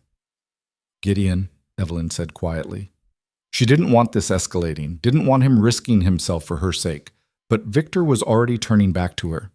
"You should choose your associations more carefully, Evelyn. People judge you by the company you keep, and I'd hate for your already struggling reputation to suffer further."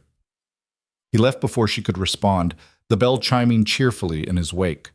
The silence in the bakery was thick and uncomfortable. Then Jake Porter stood up from his table. "For the record, I like her associations just fine. Man who shows up when it matters beats a man who shows up when it profits him every time." There were murmurs of agreement around the room. Evelyn felt something unknot in her chest. After the lunch rush cleared out, she found Gideon in the kitchen, washing dishes with methodical precision. "You didn't have to do that," she said. "Yeah, I did. He'll use it against me. Say I'm unprofessional, that I let personal relationships interfere with business." Gideon set down the plate he was washing and turned to face her.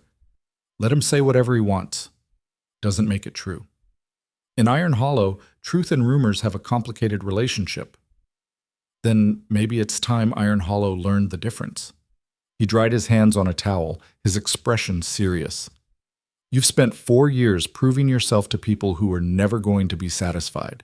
You've made yourself small and quiet and convenient, and they still criticize everything you do. So what are you trying to protect? Their good opinion? You never had it. Your reputation? They decided who you were before you ever opened this place. The accuracy of it hurt. What am I supposed to do instead? Be yourself. Completely. Stop apologizing for taking up space. That's easier said than done." "I know, but you're running out of time for easy." Gideon's eyes were intense on hers. "Tomorrow, that fancy bakery opens, and the town's going to decide what matters more. Tradition or novelty, substance or style. The woman who's always been here, or the man making promises he won't keep. You want to win? Then show them what they've got instead of apologizing for what you're not." He was right. Evelyn knew he was right, but knowing and doing were separated by an ocean of fear and ingrained habit. That night, lying awake at home, she made a decision. If tomorrow was going to determine her future, she might as well go down fighting. And if fighting meant being exactly who she was without apology or compromise, then that's what she'd do. At 3 a.m, she got up and went to the bakery. Made the cinnamon rolls using her mother's recipe, pouring every ounce of love and care into them that she had. Made bread that smelled like home. Made pies that looked imperfect and tasted perfect. When Gideon arrived at 5, she had coffee waiting and a plan forming. "I need you to do something for me," she said. "Anything. Tonight, when Langford has his fancy opening event with champagne and speeches and whatever else he's planned, I want you to be there, as my guest. My very public, very obvious guest." Gideon raised an eyebrow. You want me to crash his party? I want us to crash it, together. I want to walk in there and show him that I'm not intimidated and I'm not alone and I'm sure as hell not going anywhere. A slow smile spread across Gideon's face, the fullest, realest smile she'd ever seen from him. Yeah, I can do that. It might get ugly. Good. I'm tired of things being polite. Evelyn laughed, feeling something fierce and determined rising in her chest. Then let's give them something to talk about. The day passed in a strange combination of normalcy and anticipation. Customers came and went. Evelyn served them with her usual efficiency. But underneath, electricity hummed through her veins. Tonight everything would change one way or another. At 6:30, she closed the bakery and went home to change. She owned exactly 2 dresses, the navy one she'd worn to meet Victor, and a deep green one she'd bought on impulse years ago, and never worn because it felt too bold, too much. The neckline was lower than she usually wore. The fabric clung in ways that emphasized rather than concealed her body. She put it on anyway. When Gideon picked her up at 7 in his old truck, his expression when he saw her made her feel beautiful for the first time in years. You look... He stopped, seeming to struggle for words. Like I'm about to walk into a disaster, she supplied. Like you're about to remind everyone what they've been taking for granted. He was wearing clothes she'd never seen. Dark pants, a button-down shirt that actually fit his shoulders, boots that were worn but clean. He'd trimmed his beard and pushed his hair back. He looked like exactly what he was, a man who lived on his own terms and didn't give a damn what anyone thought about it. They drove to Langford's in charged silence. The new bakery was lit up like a stage set, all gleaming windows and elegant signage. People were already gathering, town council members, business owners, mine executives, anyone who wanted to be seen supporting the next big thing. Evelyn and Gideon walked in together, her hand tucked into the crook of his elbow. The effect was immediate. Conversation stuttered and stopped. Heads turned. Agnes Kimball's mouth literally fell open. Margaret Finn's eyes narrowed with calculation. Victor was holding court near a display of elaborate pastries that probably cost more to produce than Evelyn's entire weekly inventory. He saw them enter and his expression went through several rapid shifts. Surprise, calculation, something that might have been respect or might have been anger. He crossed the room to intercept them. Evelyn, how unexpected. And you brought a guest. Victor. Her voice was steady, pleasant. Congratulations on the opening. It's very impressive. Thank you. Though I'm surprised you'd want to attend, given our history. Why wouldn't I? We're both business owners in Iron Hollow. Seems professional to wish a fellow entrepreneur well. The subtle mockery in calling him a fellow entrepreneur when he was backed by serious money, and she was barely scraping by, wasn't lost on anyone listening. Victor's smile tightened fractionally. How generous of you. Please, enjoy the refreshments. Try the pain au chocolat. It's made with imported Belgian chocolate and French butter. I think you'll find it represents a different caliber of baking than what you're accustomed to. I'm sure I will, Evelyn agreed. Different isn't always better, though. Sometimes it's just different. She moved past him before he could respond, Gideon a solid presence at her side. They made their way through the crowd, and Evelyn felt the weight of every stare, every whispered comment. But instead of making her feel small, it made her feel powerful. She was here. She was visible. She was refusing to be erased. Sarah appeared at her elbow, looking both proud and terrified. You actually came. I thought you were joking. Nope. Figured if he's going to try to destroy my business, I should at least see what I'm up against. It's pretty fancy, Sarah admitted, looking around at the polished fixtures and professional displays. It is, Evelyn agreed. But it's also soulless. Look at the pastries. They're perfect. Too perfect. Like they came out of a machine instead of someone's hands. Gideon picked up one of the pain au chocolat Victor had mentioned, took a bite. His expression remained neutral, but when Evelyn raised an eyebrow in question, he said quietly, Tastes expensive. Doesn't taste like anything else. That's what I thought you'd say. The evening wore on. Victor gave a speech about bringing quality and sophistication to underserved markets. The mayor praised his investment in the community. Margaret Finn made pointed comments about raising standards and attracting the right kind of growth. And through it all, Evelyn stood with Gideon, watching, learning, refusing to give Victor the satisfaction of seeing her intimidated. Then, just as the event was winding down, the door opened and Beth Morrison rushed in, her face flushed with excitement, or alarm, or both. "Evelyn, you need to come see this." "See what?" "Just come." Evelyn exchanged a glance with Gideon, then followed Beth outside. Half the party crowd followed out of curiosity. What she saw stopped her dead. The street in front of her bakery, 3 blocks away but visible from where they stood, was lined with people. Dozens of them, maybe 100, holding candles and handmade signs. From this distance, she couldn't read the signs, but the message was clear. Sarah grabbed her arm. "They started gathering an hour ago. Word spread on social media that you'd come here tonight, and people wanted to show their support, so they went to your place instead." "Who are they?" "Everyone. Families you've baked birthday cakes for, minors you've fed for 4 years, people who remember your mother, and the ones who just know you're part of what makes Iron Hollow home." Sarah's voice was thick with emotion. "They're choosing you, Evelyn. Over all of this fancy bullshit, they're choosing you." Evelyn felt tears sting her eyes. Behind her, she heard Victor's voice, tight with poorly concealed anger. "Well, how touching. A demonstration of small-town sentimentality." She turned to face him. "You don't get it, do you? You never did. You thought you could buy this town, package it up, and sell it back to itself for profit. But some things can't be bought." "Everything can be bought," Victor said flatly. "It's just a matter of finding the right price." "No." Evelyn felt Gideon's hand settle on her lower back, steady and grounding. "Some things are earned, built over time, maintained through showing up even when it's hard. You can have the fanciest bakery and the most expensive ingredients and all the money in the world, but you'll never have what I have. People who trust me because I've proven I'm trustworthy. People who value me because I value them.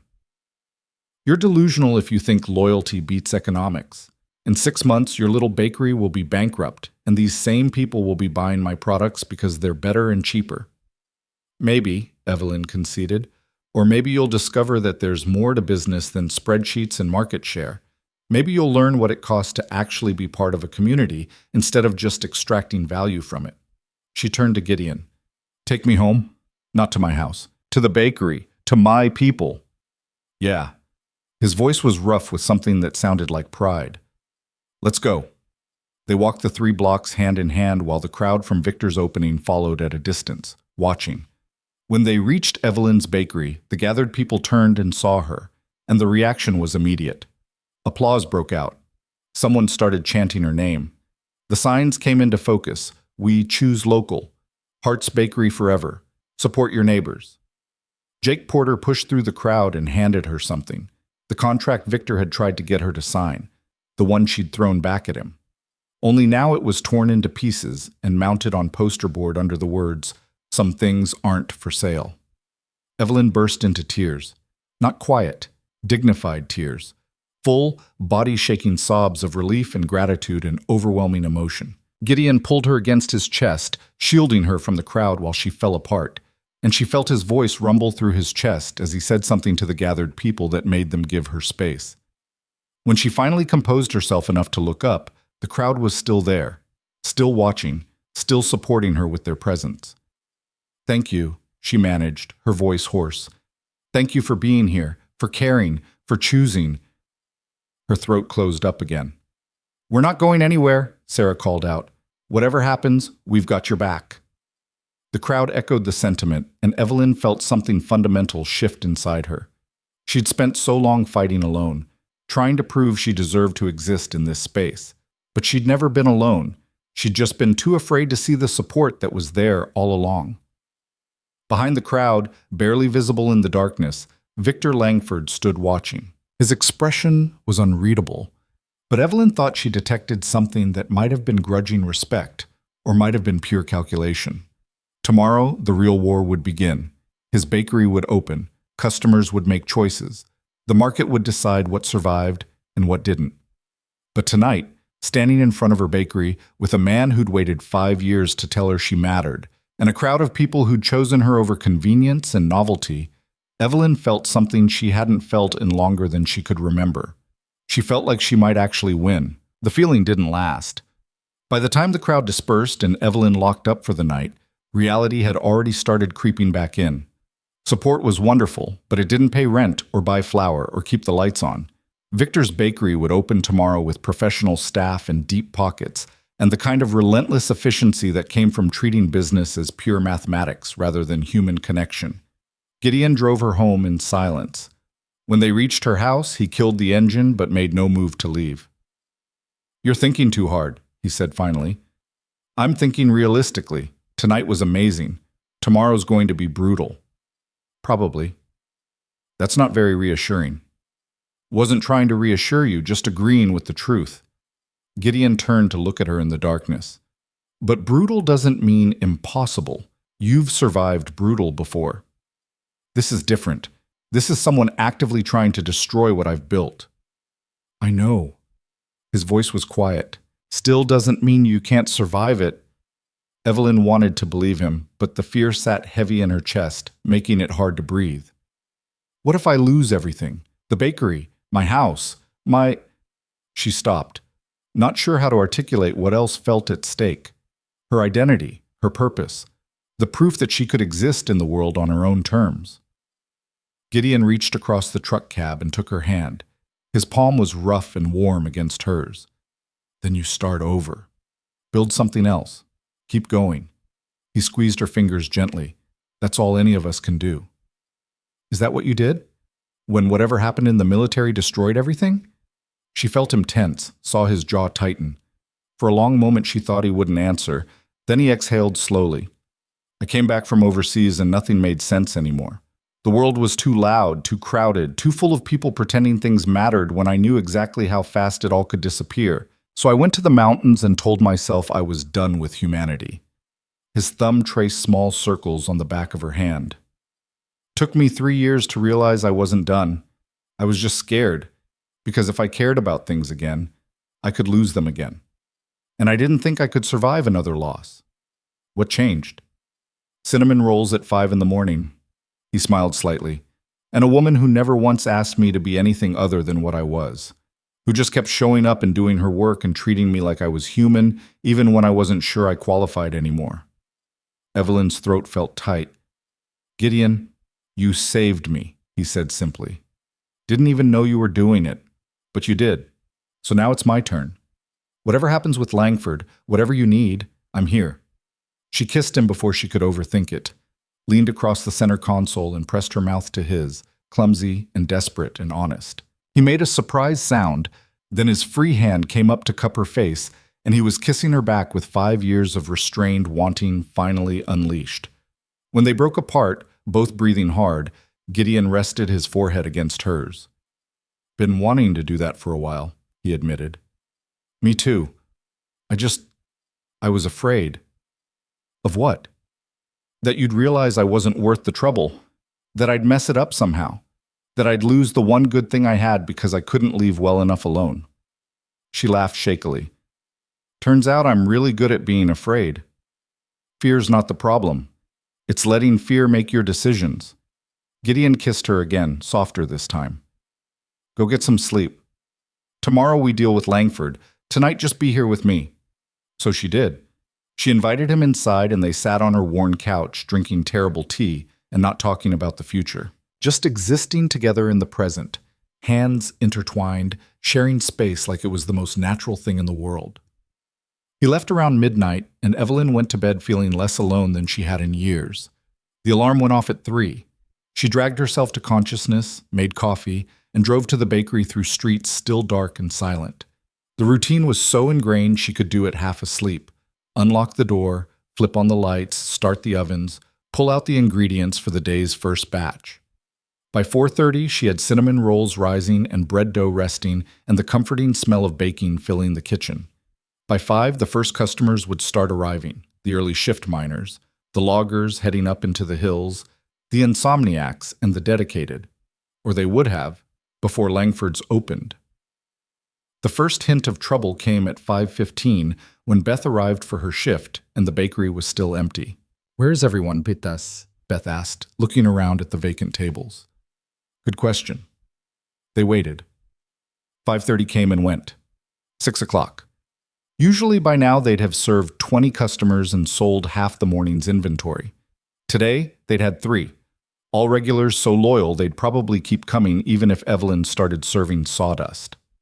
At 6:30, Sarah came in looking grim. "You need to see this." She held out her phone, showing Langford's social media. The new bakery had opened at 5 with a promotion, free coffee and pastries for the first 100 customers. The photos showed a line wrapped around the block, smiling people holding elaborate drinks and perfect croissants, testimonials about quality and sophistication, and finally having real options in Iron Hollow. "He's buying customers," Evelyn said flatly. "Worse, he's making it a social event. Everyone who posts a photo gets entered to win a month of free baked goods. He's turned patronizing his business into a status symbol." Beth peered at the phone. "Half these people have never even been to our bakery. They're just jumping on the bandwagon."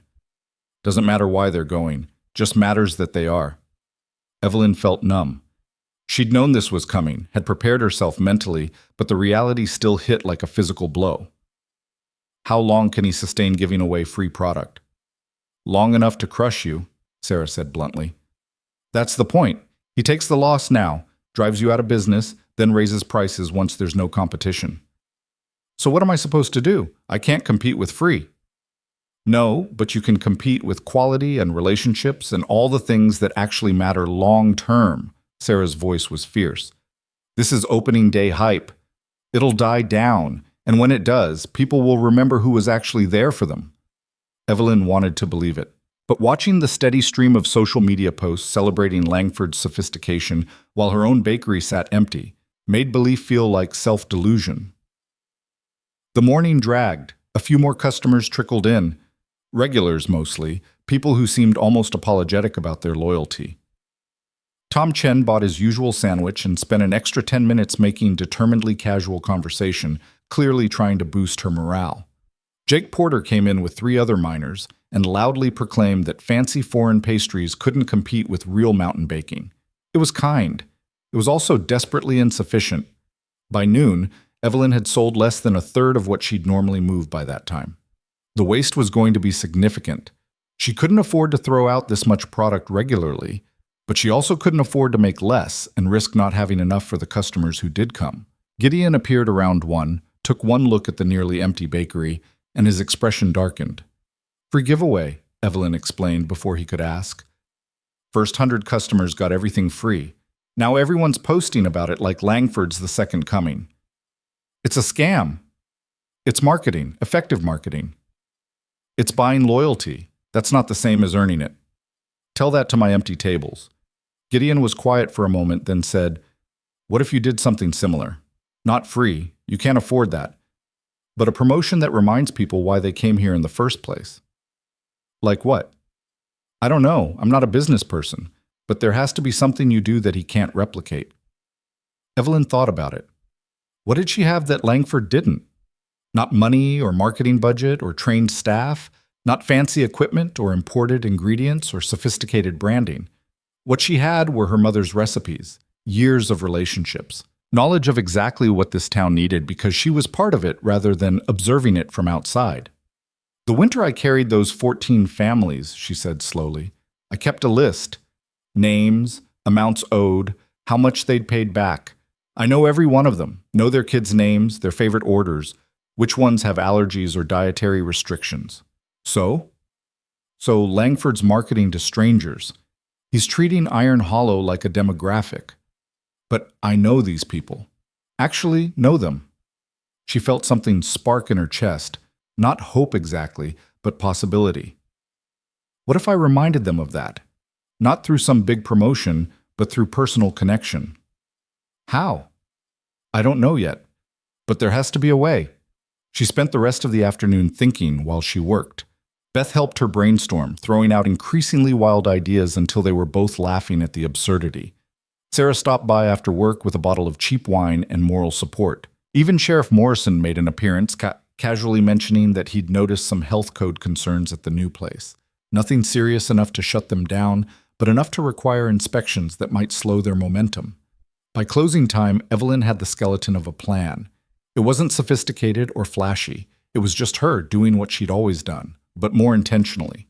She spent the evening going through her records, pulling up every account, every special order, every birthday cake she'd made over the past 4 years.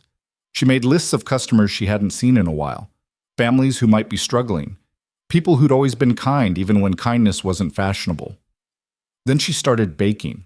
Not the standard daily inventory, specific things for specific people. The apple pie that Jake Porter's wife loved, the sourdough rolls that Sarah's husband ate with every meal, the chocolate cake that had been the Morrison kids' favorite before she'd gone off to college. By 3 a.m, she had 24 personalized orders ready. She wrote notes on each one, nothing elaborate, just a few lines acknowledging the relationship, the history, the fact that she remembered. At 5, instead of opening the bakery, she loaded everything into her car and started delivering. Jake Porter answered his door in his work clothes, clearly about to head to the mine. He looked at the pie in Evelyn's hands with confusion. "I didn't order this." "I know, but your wife mentioned last month that your anniversary was coming up. I thought she might like her favorite." Evelyn held out the pie. "No charge. Just wanted to say thank you for your loyalty." Jake's expression shifted from confusion to something that might have been embarrassment or gratitude or both. "You didn't have to do this. I wanted to. You stood with me when it mattered. This is me standing with you." She made similar deliveries across town. Some people weren't home, so she left the packages with notes. Others answered the door and reacted with surprise, pleasure, occasionally tears. She didn't ask for anything in return, didn't make a big production, just acknowledged the relationships and moved on. By 7, she was exhausted and filthy and completely out of product. The bakery stood empty. She'd have to close for the day, which would cost her business and probably fuel rumors that she was already failing. But when she pulled up to the bakery, there was a line. Not a huge line, maybe 15 people, but they were waiting outside her locked door, and several were holding the packages she'd delivered earlier that morning. Sarah was at the front of the line. "You're an idiot, a brilliant idiot, but still." "I don't have anything to sell. I used everything for deliveries." "We know. Jake Porter's been texting everyone about it, so we figured we'd come help you make more." "You don't know how to. Then teach us. You've got willing labor and people who want to support you. Use it." So she did. She unlocked the bakery and let them in, Sarah and Tom, Beth, and her uncle. Jake Porter, and 3 other miners who'd apparently called in sick to be there, 6 others she'd delivered to that morning. They crowded into her small kitchen and she put them to work. Most of them were useless at actual baking. Tom Chen somehow managed to burn water while trying to help with dishes. One of the miners accidentally dumped salt into a batch of cinnamon roll dough, rendering it inedible. Beth nearly sliced off her thumb trying to help with prep work. But they tried. And there was something powerful in that trying, in the communal effort to keep the bakery alive through sheer stubborn determination. By noon, they'd managed to produce enough inventory to open for the afternoon. It wasn't pretty. Some of the pastries were lopsided, some of the bread was slightly overdone. Some of the decorative work looked like it had been done by enthusiastic children. But people bought it anyway. Word had spread about the morning deliveries and the impromptu baking party. People started showing up out of curiosity, then staying for the story. Every imperfect cinnamon roll sold came with an explanation. This was made by Jake Porter, who works in the mine. This one by Sarah Chen, who's terrible at baking but excellent at friendship. This one by Beth Morrison, who's saving for college and believes in supporting local. The imperfection became part of the appeal. These weren't products made by professionals in a sterile commercial kitchen. They were made by a community taking care of its own. Langford's offered sophistication. Evelyn was offering something harder to quantify and impossible to fake, genuine connection. By closing time, she'd nearly matched her normal daily revenue despite being closed half the day. More importantly, she'd reminded the town what her bakery actually was. Not just a place to buy bread, a place where people knew your name, remembered your preferences, showed up when you needed help.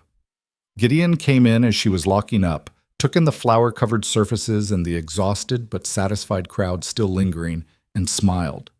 "Heard you started a revolution." "I started a mess. It just happened to work out. You reminded people what matters. That's not a mess. That's strategy."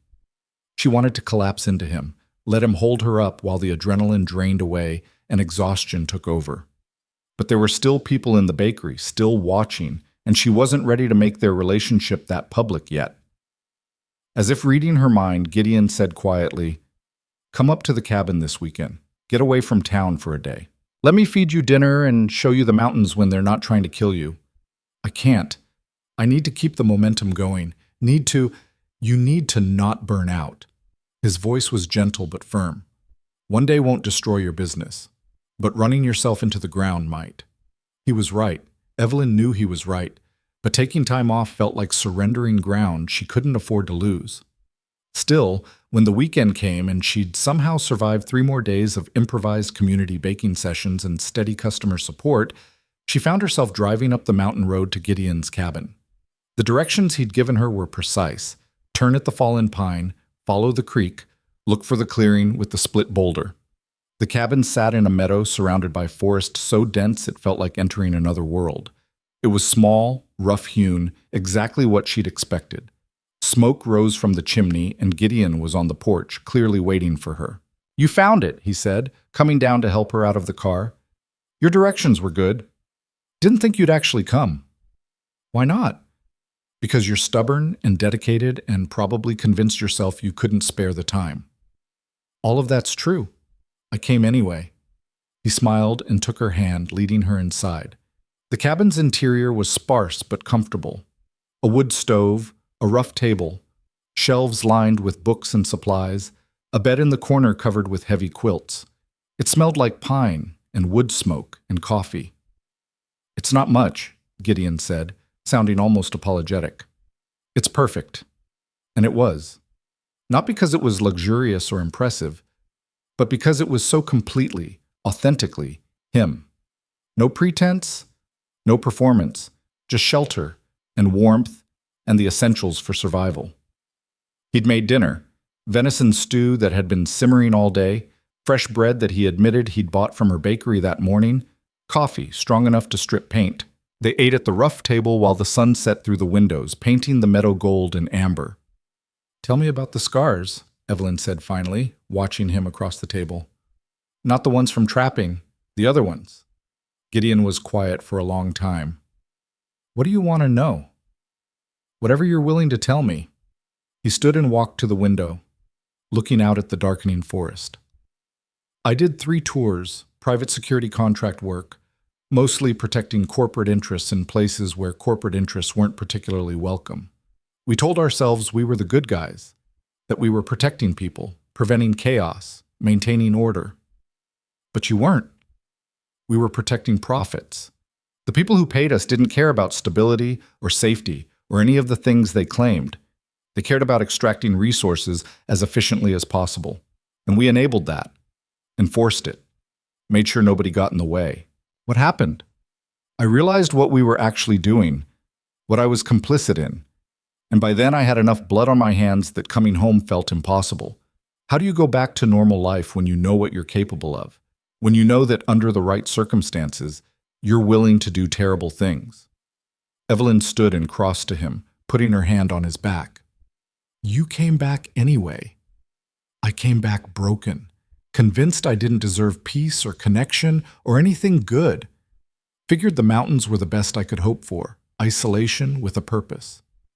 And then? And then I walked into a bakery at 5 in the morning, and a woman with flour on her face treated me like I was human, didn't ask questions, didn't judge, just made perfect cinnamon rolls and let me sit in the corner without demanding explanations." He turned to face her. "You gave me a reason to come down from the mountains, to remember what it felt like to be part of something instead of always standing outside looking in. I didn't do anything special. You existed. You were real. You didn't pretend to be something you weren't or expect me to be something I'm not." His hands came up to frame her face. "That's rarer than you know." She kissed him then, properly this time, without the desperation of the truck or the careful control they'd maintained in town.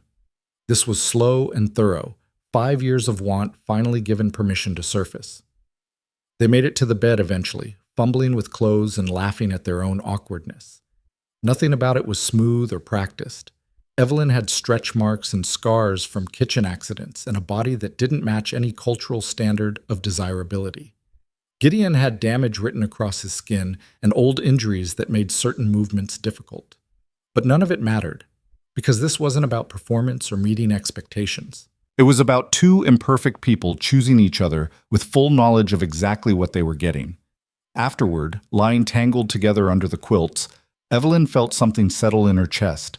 Not the absence of fear. She was still terrified about the bakery, about competition with Langford, about whether she could actually survive what was coming. But the fear felt manageable now, like something she could carry without being crushed by it. "What are you thinking?" Gideon asked, his voice rough with drowsiness. "That I should have done this years ago." "What, sex?" She laughed and swatted his chest. "This, us, being honest about wanting something instead of pretending I was fine alone." "You were fine alone. You didn't need me." "Need's complicated.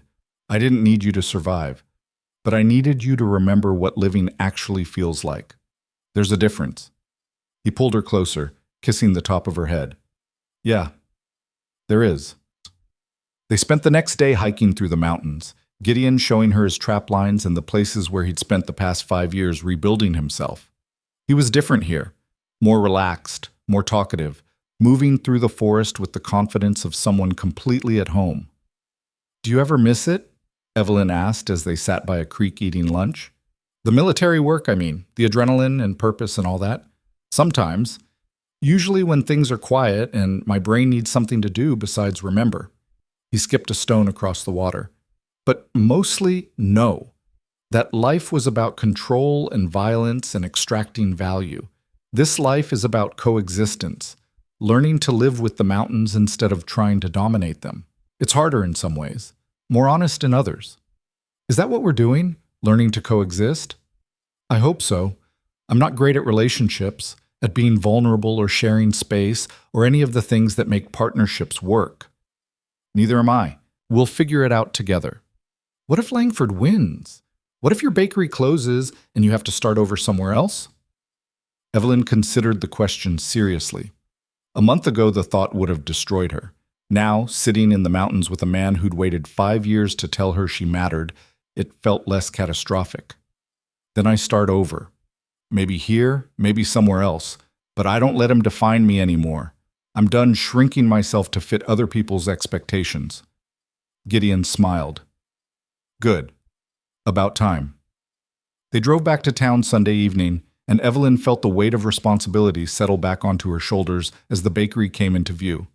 But it was bearable now. She'd taken a day for herself and the world hadn't ended. The bakery was still standing, still hers, still worth fighting for. Monday morning brought new challenges. Langford had dropped his free promotion but introduced a loyalty program that rewarded frequent customers with discounts and perks. His social media presence was relentless. Professional photos, customer testimonials, collaborations with local influencers who probably didn't even live in Iron Hollow. But Evelyn had her own momentum now. The community baking sessions had become a weekly event, drawing people who wanted to be part of something bigger than a transaction. She'd started a suggestion board where customers could request specific items, creating custom orders that Langford's standardized menu couldn't match. Most importantly, she'd stopped apologizing. When Margaret Finn came in to criticize the amateur quality of some of her recent products, Evelyn smiled and said, "That batch was made by your neighbor, Mrs. Patterson, while she was learning to knead dough. If you don't like the technique, maybe offer to teach her instead of complaining to me." Margaret had left in a huff, but she'd also bought 3 loaves on her way out. The town was starting to split into clear camps. Some people embraced Langford's sophistication and gleefully abandoned the bakery that had served them for years. Others doubled down on their loyalty, making a point of buying from Evelyn even when it was less convenient. And some people tried to have it both ways. Langford's for special occasions, Evelyn's for everyday needs. She tried not to resent the hedged bets, tried to remember that people were just doing their best to navigate complicated choices. But it stung when Agnes Kimball came in asking for a birthday cake after posting 3 glowing reviews of Langford's on social media. It stung when miners who'd claimed undying loyalty started splitting their breakfast purchases between both bakeries. It stung when people praised her baking while casually mentioning how nice Langford's seating area was, how convenient their hours were, how professional their packaging looked. "You can't win everyone," Sarah reminded her one evening after a particularly frustrating day. "Stop trying." I'm not trying to win everyone. I'm trying to survive. Then focus on the people who actually value what you're doing instead of obsessing over the ones who don't. It was good advice.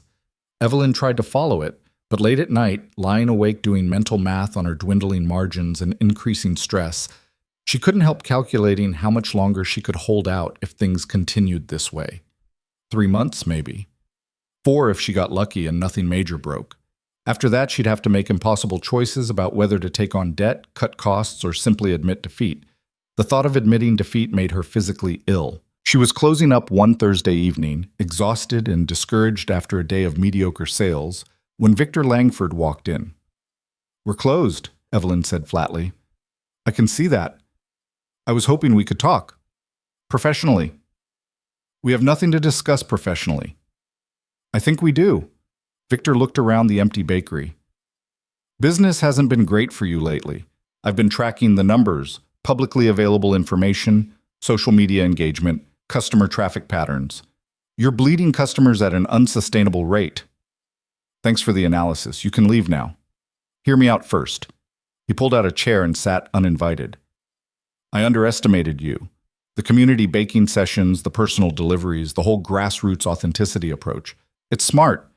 More effective than I expected. Glad you approve. But it's not enough. You and I both know that. You can maintain your core supporters, but you're not growing. And in a market this size, not growing means slowly dying. Get to the point. I want to make you another offer. Not partnership this time. I learned that lesson. But I could use someone with your skills and your community relationships. Come work for me. Consulting role, generous salary, benefits, the whole package. You bring the authentic touch. I provide the infrastructure. Everyone wins." Evelyn stared at him. "You're offering me a job after trying to destroy my business." "I'm offering you a future. Your bakery's going to fail, Evelyn. Maybe not this month or even this year, but eventually. The economics don't work. When it does, you'll be broke and exhausted and starting over with nothing. Why not skip that part and move directly to something sustainable? Because what you're offering isn't sustainable. It's surrender. You want me to validate your business by pretending my authentic approach can coexist with your profit extraction. It can't. You're being idealistic." "I'm being realistic. You're not offering me a job. You're offering to buy my credibility, and it's not for sale." Victor sighed. "I really hoped you'd be reasonable about this." "I'm being perfectly reasonable. You're just upset that reason doesn't favor your position." "Fine. Then let's talk about what happens next. I've been patient, Evelyn. I've let you have your moment. But I'm done waiting for you to fail naturally. I'm prepared to accelerate the timeline." The threat was clear. Evelyn felt ice in her stomach but kept her voice steady. "Meaning what?" "Meaning I have resources you can't imagine. I can undercut your prices until you're operating at a loss. I can hire away your best customers with exclusive contracts. I can make your life so difficult that closing down starts to look like relief." "Do your worst." "I will. And when you finally give up, when you're ready to sell this place for pennies just to get out from under the debt, I'll buy it. I'll turn it into storage or office space, or maybe just tear it down. Either way, in a year, nobody will remember there was ever a bakery here except mine." He stood and walked to the door, pausing with his hand on the handle. "Last chance, Evelyn. Take the job. Save yourself the pain." "Go to hell," Victor smiled coldly. "See you at the bankruptcy hearing." After he left, Evelyn sat in the empty bakery trying to breathe normally. The fear was overwhelming now, pressing down on her chest until she thought she might suffocate. He meant it. Victor was going to systematically destroy everything she'd built, and there was nothing she could do to stop him. Her phone buzzed. A text from Gideon. "You okay?" she called instead of texting back. He answered on the first ring. "Victor was just here," she said, her voice shaking. "He made another offer, and when I turned it down, he threatened to destroy me." "Where are you?" "The bakery. Stay there. I'm coming." He arrived 20 minutes later, moving through the door with the focused intensity of someone prepared for a threat. When he saw she was alone and physically unharmed, some of the tension left his shoulders. "Tell me what happened." She did. All of it. The job offer, the threats, the promise to erase her from Iron Hollow's landscape like she'd never existed. Gideon listened without interrupting, his expression getting progressively darker. "He's bluffing," he said finally. "I don't think he is. Doesn't matter. Even if he means it, he can't do it. You've built something real here. That has value he can't price or destroy." "Value doesn't pay my rent, Gideon. It doesn't keep the lights on or buy supplies or—" "Then let me help." "How? You live in a cabin in the mountains. You're not exactly rolling in capital." Gideon pulled out a worn leather wallet and extracted a bank statement. The number at the bottom made Evelyn's eyes widen. "Where did you—" "I worked private contracts for 8 years, made good money. Saved most of it because there was nothing to spend it on, and I didn't think I'd live long enough to need a retirement fund." He set the statement on the counter between them. "It's yours, all of it. Whatever you need to keep this place running." "I can't take your money." "It's not my money. It's our money. I'm investing in us." "Gideon, that's your entire savings. What if the bakery fails anyway? What if I lose everything, including what you've given me? Then we start over together, but at least we'll know we fought with everything we had." Evelyn looked at the number on the statement, enough to keep her afloat for a year, maybe longer if she was careful. Enough to compete with Victor's deep pockets, at least for a while.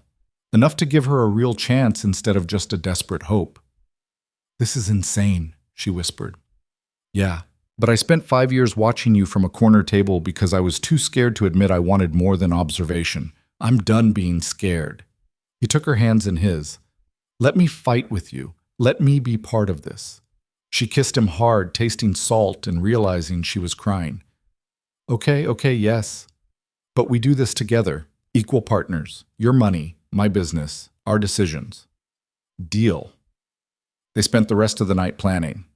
How to use the capital most effectively, which improvements would have the biggest impact, how to position the investment as expansion rather than desperation. By the time the sun rose, they had a strategy. It wasn't guaranteed to work, but it was a real plan built on both of their strengths. Her knowledge of the community and the business, his ability to see patterns and plan tactically. For the first time since Victor had walked into her life, Evelyn felt something other than fear. She felt ready to fight back. The transformation didn't happen overnight, but it happened deliberately. Evelyn used Gideon's investment to upgrade the equipment that had been limping along on borrowed time. A new commercial oven that could handle twice the capacity, a proper display case with temperature control, an espresso machine that actually worked consistently instead of requiring percussive maintenance and prayer. But the real changes were subtler. She extended her hours, opening at 4:30 instead of 5 to catch the earliest shift workers. She brought in a second employee, Maria Gonzalez, whose family had moved to Iron Hollow 6 months ago and who'd been struggling to find work that didn't require leaving her kids alone. Maria didn't know much about baking, but she was quick to learn and desperate for the opportunity. Most importantly, Evelyn stopped trying to compete with Langford's on his terms. She wasn't going to match his aesthetic or his sophistication or his social media presence. Instead, she doubled down on what made her bakery different: the community aspect, the personal touch, the sense that this was a place where people belonged rather than just consumed. The weekly community baking sessions became an institution. Every Saturday morning, volunteers would show up to help make the week's specialty items. The quality was inconsistent, but nobody seemed to care.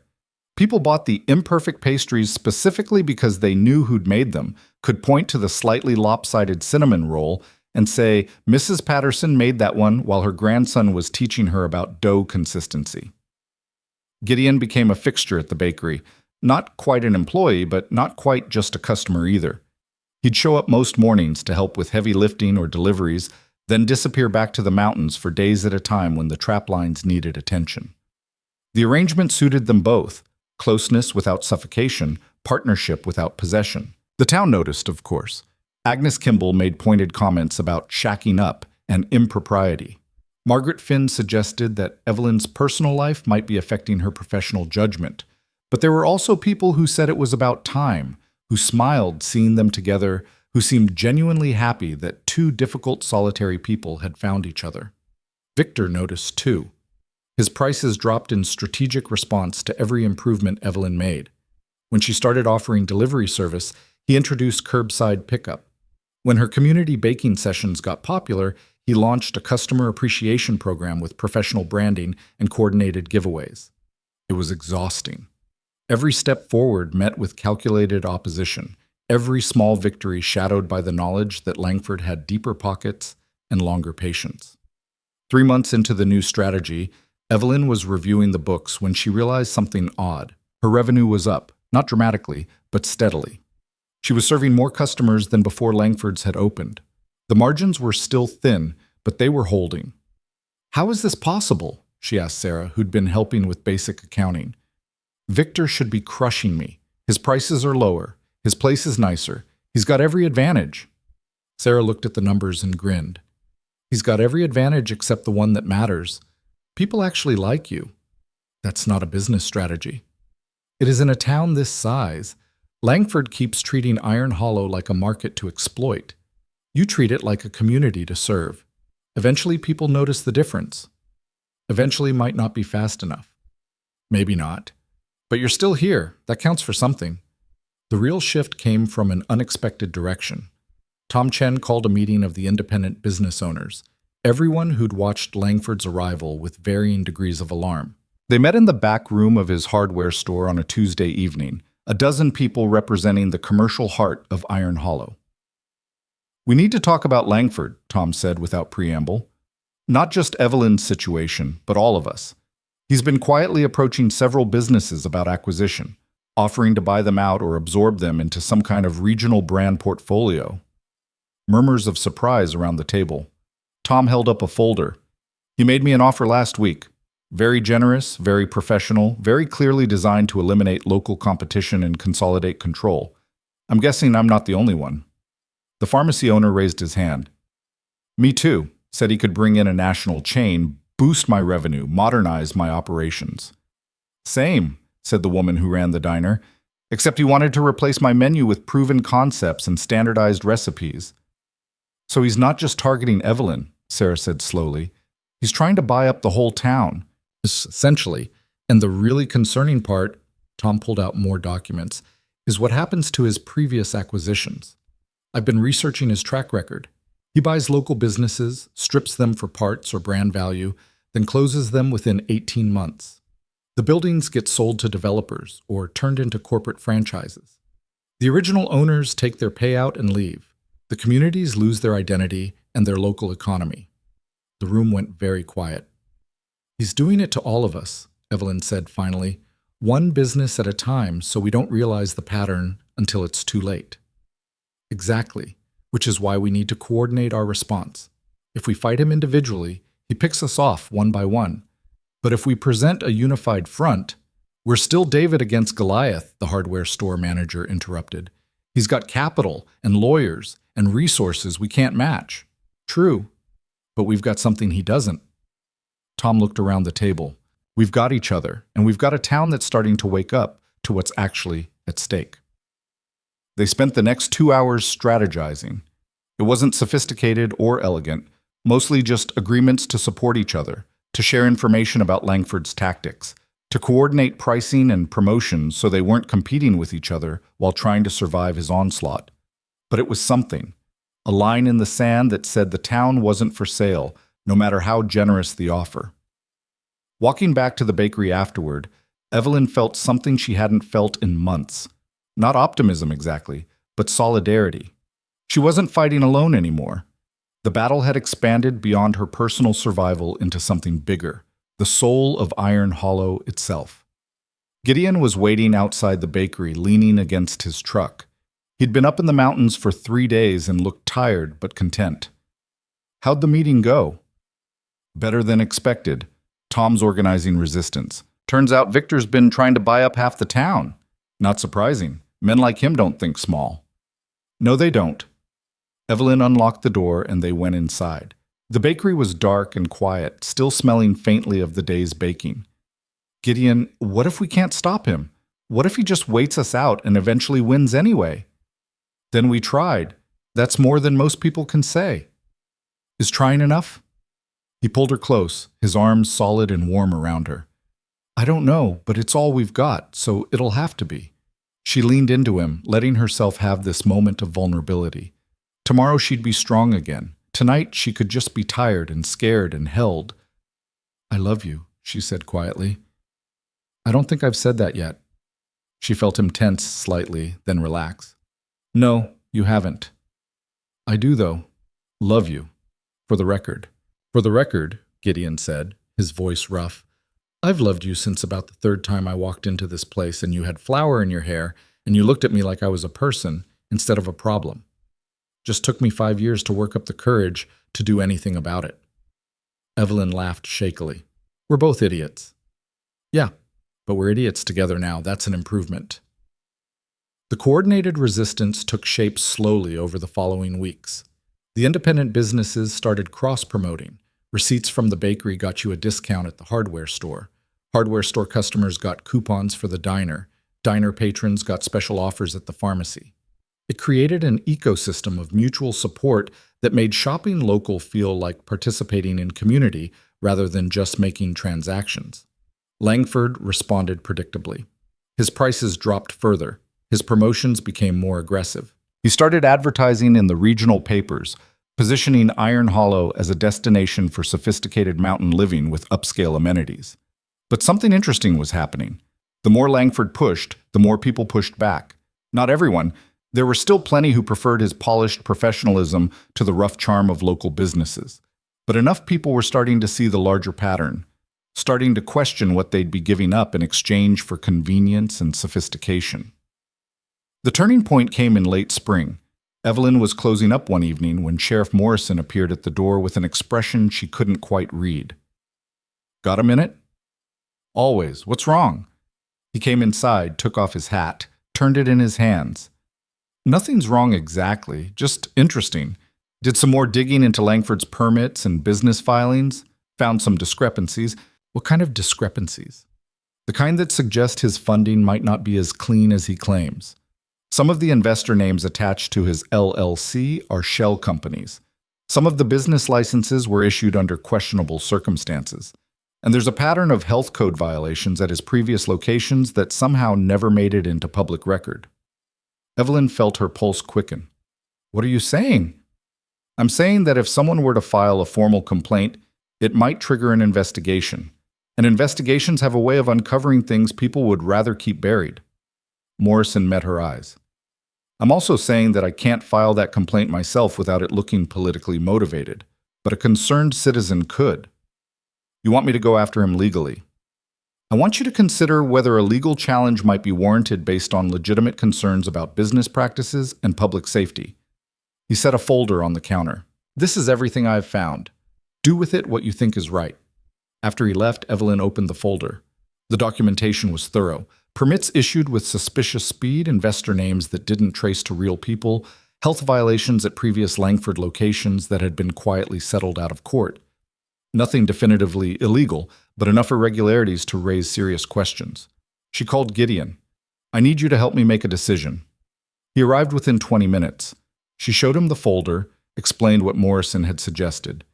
Gideon read through the documents with the careful attention of someone trained to evaluate intelligence. This could destroy him, he said finally, or at least cripple his operations long enough for you to solidify your position. I know, that's what scares me. Why? He's been trying to destroy you for months. Because this feels like becoming him. Using legal manipulation and hidden leverage to win instead of just being better at what I do. Gideon set down the papers and looked at her.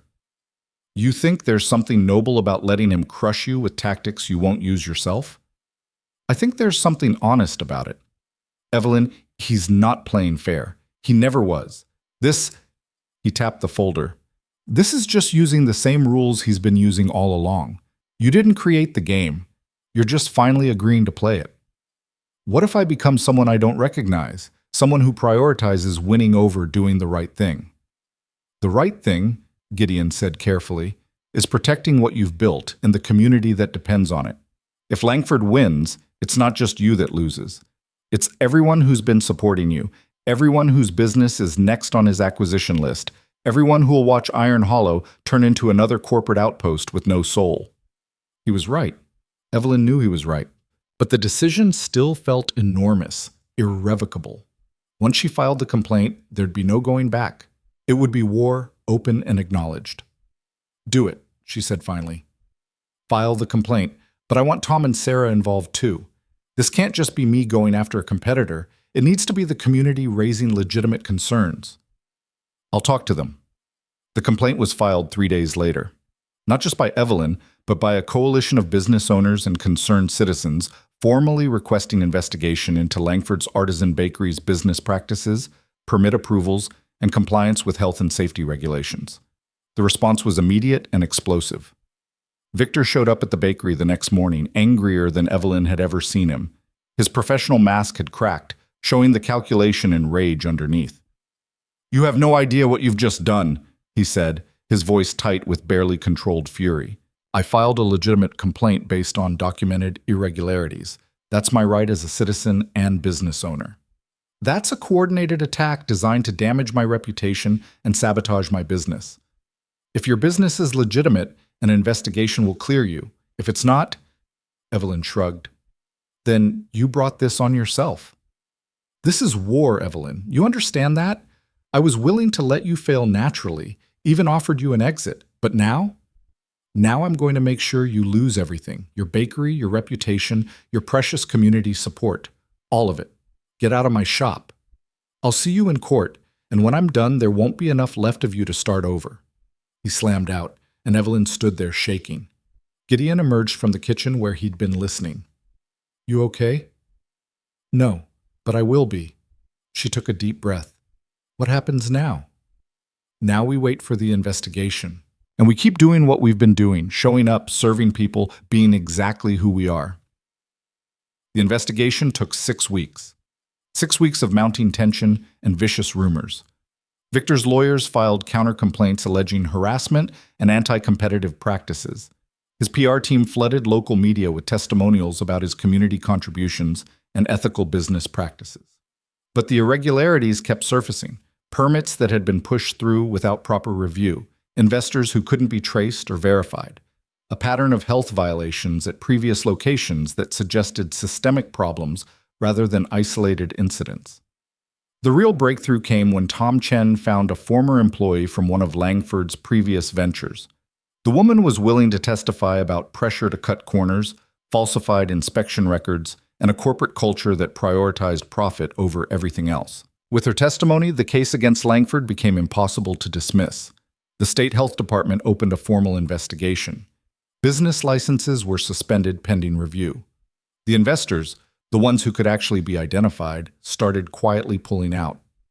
Evelyn watched it unfold with a complicated mix of satisfaction and guilt. She'd won, or was winning, but the victory felt dirty somehow, like she'd compromised something essential by using Langford's tactics against him. "Stop it," Sarah said, finding her staring out the bakery window one afternoon. "Stop feeling guilty for protecting yourself. I destroyed a man's business. He destroyed his own business by building it on lies and shortcuts. You just pulled back the curtain. It still feels wrong. Because you're a good person who doesn't like hurting people even when they deserve it. But Evelyn," Sarah gripped her shoulders, "being good doesn't mean being a victim. It means doing what's right even when it's hard. And stopping Langford from doing to this town what he's done to half a dozen others, that was right." 2 weeks later, Langford's Artisan Bakery closed. Not dramatically, just a quiet notice on the door citing unforeseen complications and thanking the community for its support. The equipment was auctioned off. The space sat empty. Victor himself left town without fanfare. No final confrontation, no dramatic exit. He just disappeared, presumably moving on to the next market and the next opportunity to extract value from communities too trusting or too desperate to resist. Evelyn felt no triumph watching his bakery go dark, just tired relief that it was over. Business picked up steadily after Langford left. All those customers who'd been splitting their loyalty came back. New people showed up, curious about the bakery that had survived corporate competition. The community baking sessions grew so popular that Evelyn had to institute a sign-up system. She hired another employee, one of the miners who'd been laid off when the main shaft had mechanical problems. He was terrible at decorating, but excellent at heavy lifting and early mornings. The bakery was cramped with 3 people working, but it was the good kind of cramped, the kind that spoke of growth and success and sustainability. Gideon moved some of his things into her house without either of them formally discussing it. He'd spend a few days in town, a few days in the mountains, finding a rhythm that worked for both his need for solitude and their need for each other. It wasn't a traditional relationship, but it was theirs, and that made it perfect. One morning in early summer, Evelyn was opening up when she found an envelope that had been slipped under the door. Inside was a check from Margaret Finn, payment for a standing order of bread and pastries for the town council meetings, plus a note. "I was wrong about you. You've shown more integrity and strength than most people in this town could manage. Thank you for fighting for Iron Hollow when it would have been easier to sell out." Evelyn stared at the note for a long time. It wasn't an apology exactly, but it was acknowledgement. For Margaret Finn, that was practically a declaration of respect. She put the check in the register and the note in her mother's recipe box, tucked between the cinnamon rolls and the apple pie. Evidence that things could change, that people could surprise you, that fighting for what mattered sometimes actually worked. The bakery had been open for 5 years when Evelyn decided to do something she'd been thinking about for months. She called a meeting of everyone who'd helped her survive the Langford crisis, the business owners, the volunteer bakers, the loyal customers who'd made supporting local a personal mission. They crowded into the bakery on a Saturday evening, confused but curious. "I wanted to thank you," Evelyn said, standing behind the counter where she'd spent countless hours proving herself. "For the past year, you've saved this place. Not just through money or loyalty, but through showing up, through refusing to let Iron Hollow become another casualty of corporate extraction." "We were protecting our own interests too," Tom pointed out. "Langford would have come for all of us eventually." "Maybe. But you could have let him pick me off first, bought yourselves time. You didn't. You stood with me when it was risky and uncertain and possibly futile." She pulled out a folder. "So I'm doing something that's probably stupid but feels important. I'm restructuring the bakery as a cooperative." Silence. Then Sarah said carefully, "What does that mean?" "It means converting to shared ownership. Everyone who wants to invest can buy a share. Profits get distributed proportionally. Major decisions get made collectively. The bakery becomes something we all own instead of just me." "That's insane," Agnes Kimball said flatly. "You've built this yourself. Why would you give it away?" "I'm not giving it away. I'm sharing it. Because the past year taught me that this place survives because of community, not individual effort. So why not make that official?" The discussion that followed was heated and complicated. Some people thought it was brilliant. Others thought she was crazy to dilute her ownership. A few were suspicious of the legal and financial implications. But by the end of the evening, 12 people had committed to buying shares. Not huge investments. Most people in Iron Hollow didn't have that kind of money, but enough to spread the risk and the reward, to make the bakery a genuinely collective endeavor. Gideon, who'd been watching from his usual corner, said quietly, "You're sure about this?" "No, but I'm doing it anyway." "Why?" "Because I spent too many years thinking I had to do everything alone to prove I was worth something. And I'm done proving that. I'd rather build something that lasts because we're all invested in its success." He smiled, that rare, full smile that transformed his whole face. "Yeah, that sounds about right." The cooperative structure changed things in ways Evelyn hadn't fully anticipated. Decisions took longer because they required consensus. Profit margins got thinner because they were being distributed. But the sense of collective ownership meant people cared about the bakery's success in deeper ways. Shareholders would stop by to check on inventory or suggest menu additions. They'd bring in friends and family, proudly explaining their ownership stake. They'd pitch in during busy periods without being asked, because the bakery's success was now literally their success. It wasn't efficient or streamlined or anything a business school would recommend, but it worked. 2 years after Langford's departure, the bakery was thriving in ways that had nothing to do with revenue or market share. It had become the literal and figurative heart of Iron Hollow, the place where decisions got made, celebrations happened, grief was processed, community was built. Evelyn still woke at 3 most mornings, still made cinnamon rolls using her mother's recipe, still served miners and loggers and families with the same steady professionalism she'd always shown. But she wasn't alone anymore. Maria had become her full partner in the daily operations. The cooperative shareholders rotated through helping with special events. And Gideon showed up every morning he was in town, sitting in his corner with coffee and newspapers, occasionally helping with deliveries or heavy lifting, mostly just being the steady presence he'd been from the beginning. They got married on a fall morning, a small ceremony in the mountains with a handful of witnesses. No fancy dress or elaborate reception, just vows spoken in the meadow near his cabin, followed by a party at the bakery where the whole town showed up to celebrate. Agnes Kimball cried, which nobody had expected. Margaret Finn gave them a set of professional-grade mixing bowls, which was as close to a blessing as she was capable of giving. Sarah and Tom made a toast about stubborn people finding each other and refusing to let the world grind them down.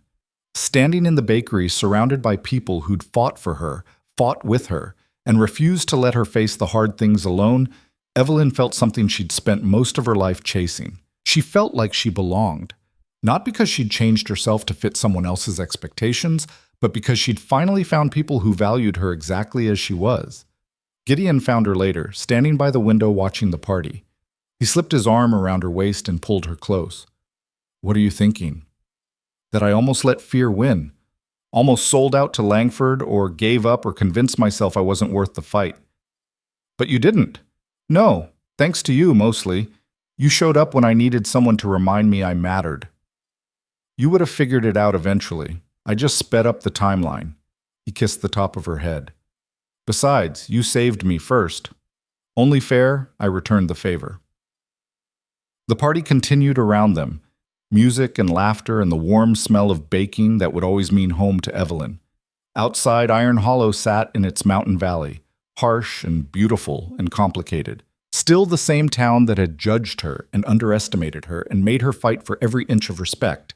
But it was also the town that had stood with her when it mattered. The town that had chosen community over convenience, authenticity over sophistication, messy human connection over corporate efficiency. 3 years later, a development company approached the town council about buying up properties for a resort complex. The pitch was slick and professional, promising jobs and revenue and transformation into a destination location. The council voted it down unanimously. "We've seen what happens when we sell our identity for short-term gain," Margaret Finn said at the public meeting. "Thanks to some people in this room, we learned that lesson before it cost us everything. Iron Hollow's not for sale." The applause was immediate and sustained. Evelyn, sitting in back with Gideon's hand warm in hers, felt tears sting her eyes. They'd done it. Not perfectly, not easily, not without cost. But they'd protected something worth protecting. They'd proven that small towns didn't have to surrender to inevitability, that communities could fight back when they had reason enough and courage enough. That night, closing the bakery after another long day, Evelyn pulled out her mother's recipe box. The cards were more worn now, stained with years of use and marked with notes in multiple handwriting. Her mother's original recipes, her own modifications, additions from the cooperative shareholders who'd contributed their own family traditions. It wasn't just her inheritance anymore. It was collective memory, shared legacy, proof that good things could grow when people chose collaboration over competition. She put the box back on its shelf and turned off the lights. Tomorrow she'd wake at 3 and do it all again. Make the bread, serve the people, participate in the ongoing work of community. But tonight she'd go home to a man who'd spent 5 years learning how to love again. To a town that had learned to value what it had instead of always chasing what it lacked. To a life built on authenticity instead of apology. She'd spent so many years believing she had to shrink herself to survive, that she had to prove her worth through constant achievement, that she had to earn the right to exist in the space she occupied. She'd been wrong about all of it. The only thing she'd needed to do was show up as herself and refuse to leave. The rest, the community, the love, the belonging, had followed naturally once she stopped running from her own worthiness. Evelyn locked the bakery door and walked home through the cool mountain night, past buildings that held people she knew and stories she was part of, under stars that had watched generations of stubborn people make lives in this harsh, beautiful place. She'd survived. More than that, she'd built something that would outlast her, something that belonged to everyone who'd fought for it, and that finally felt like enough.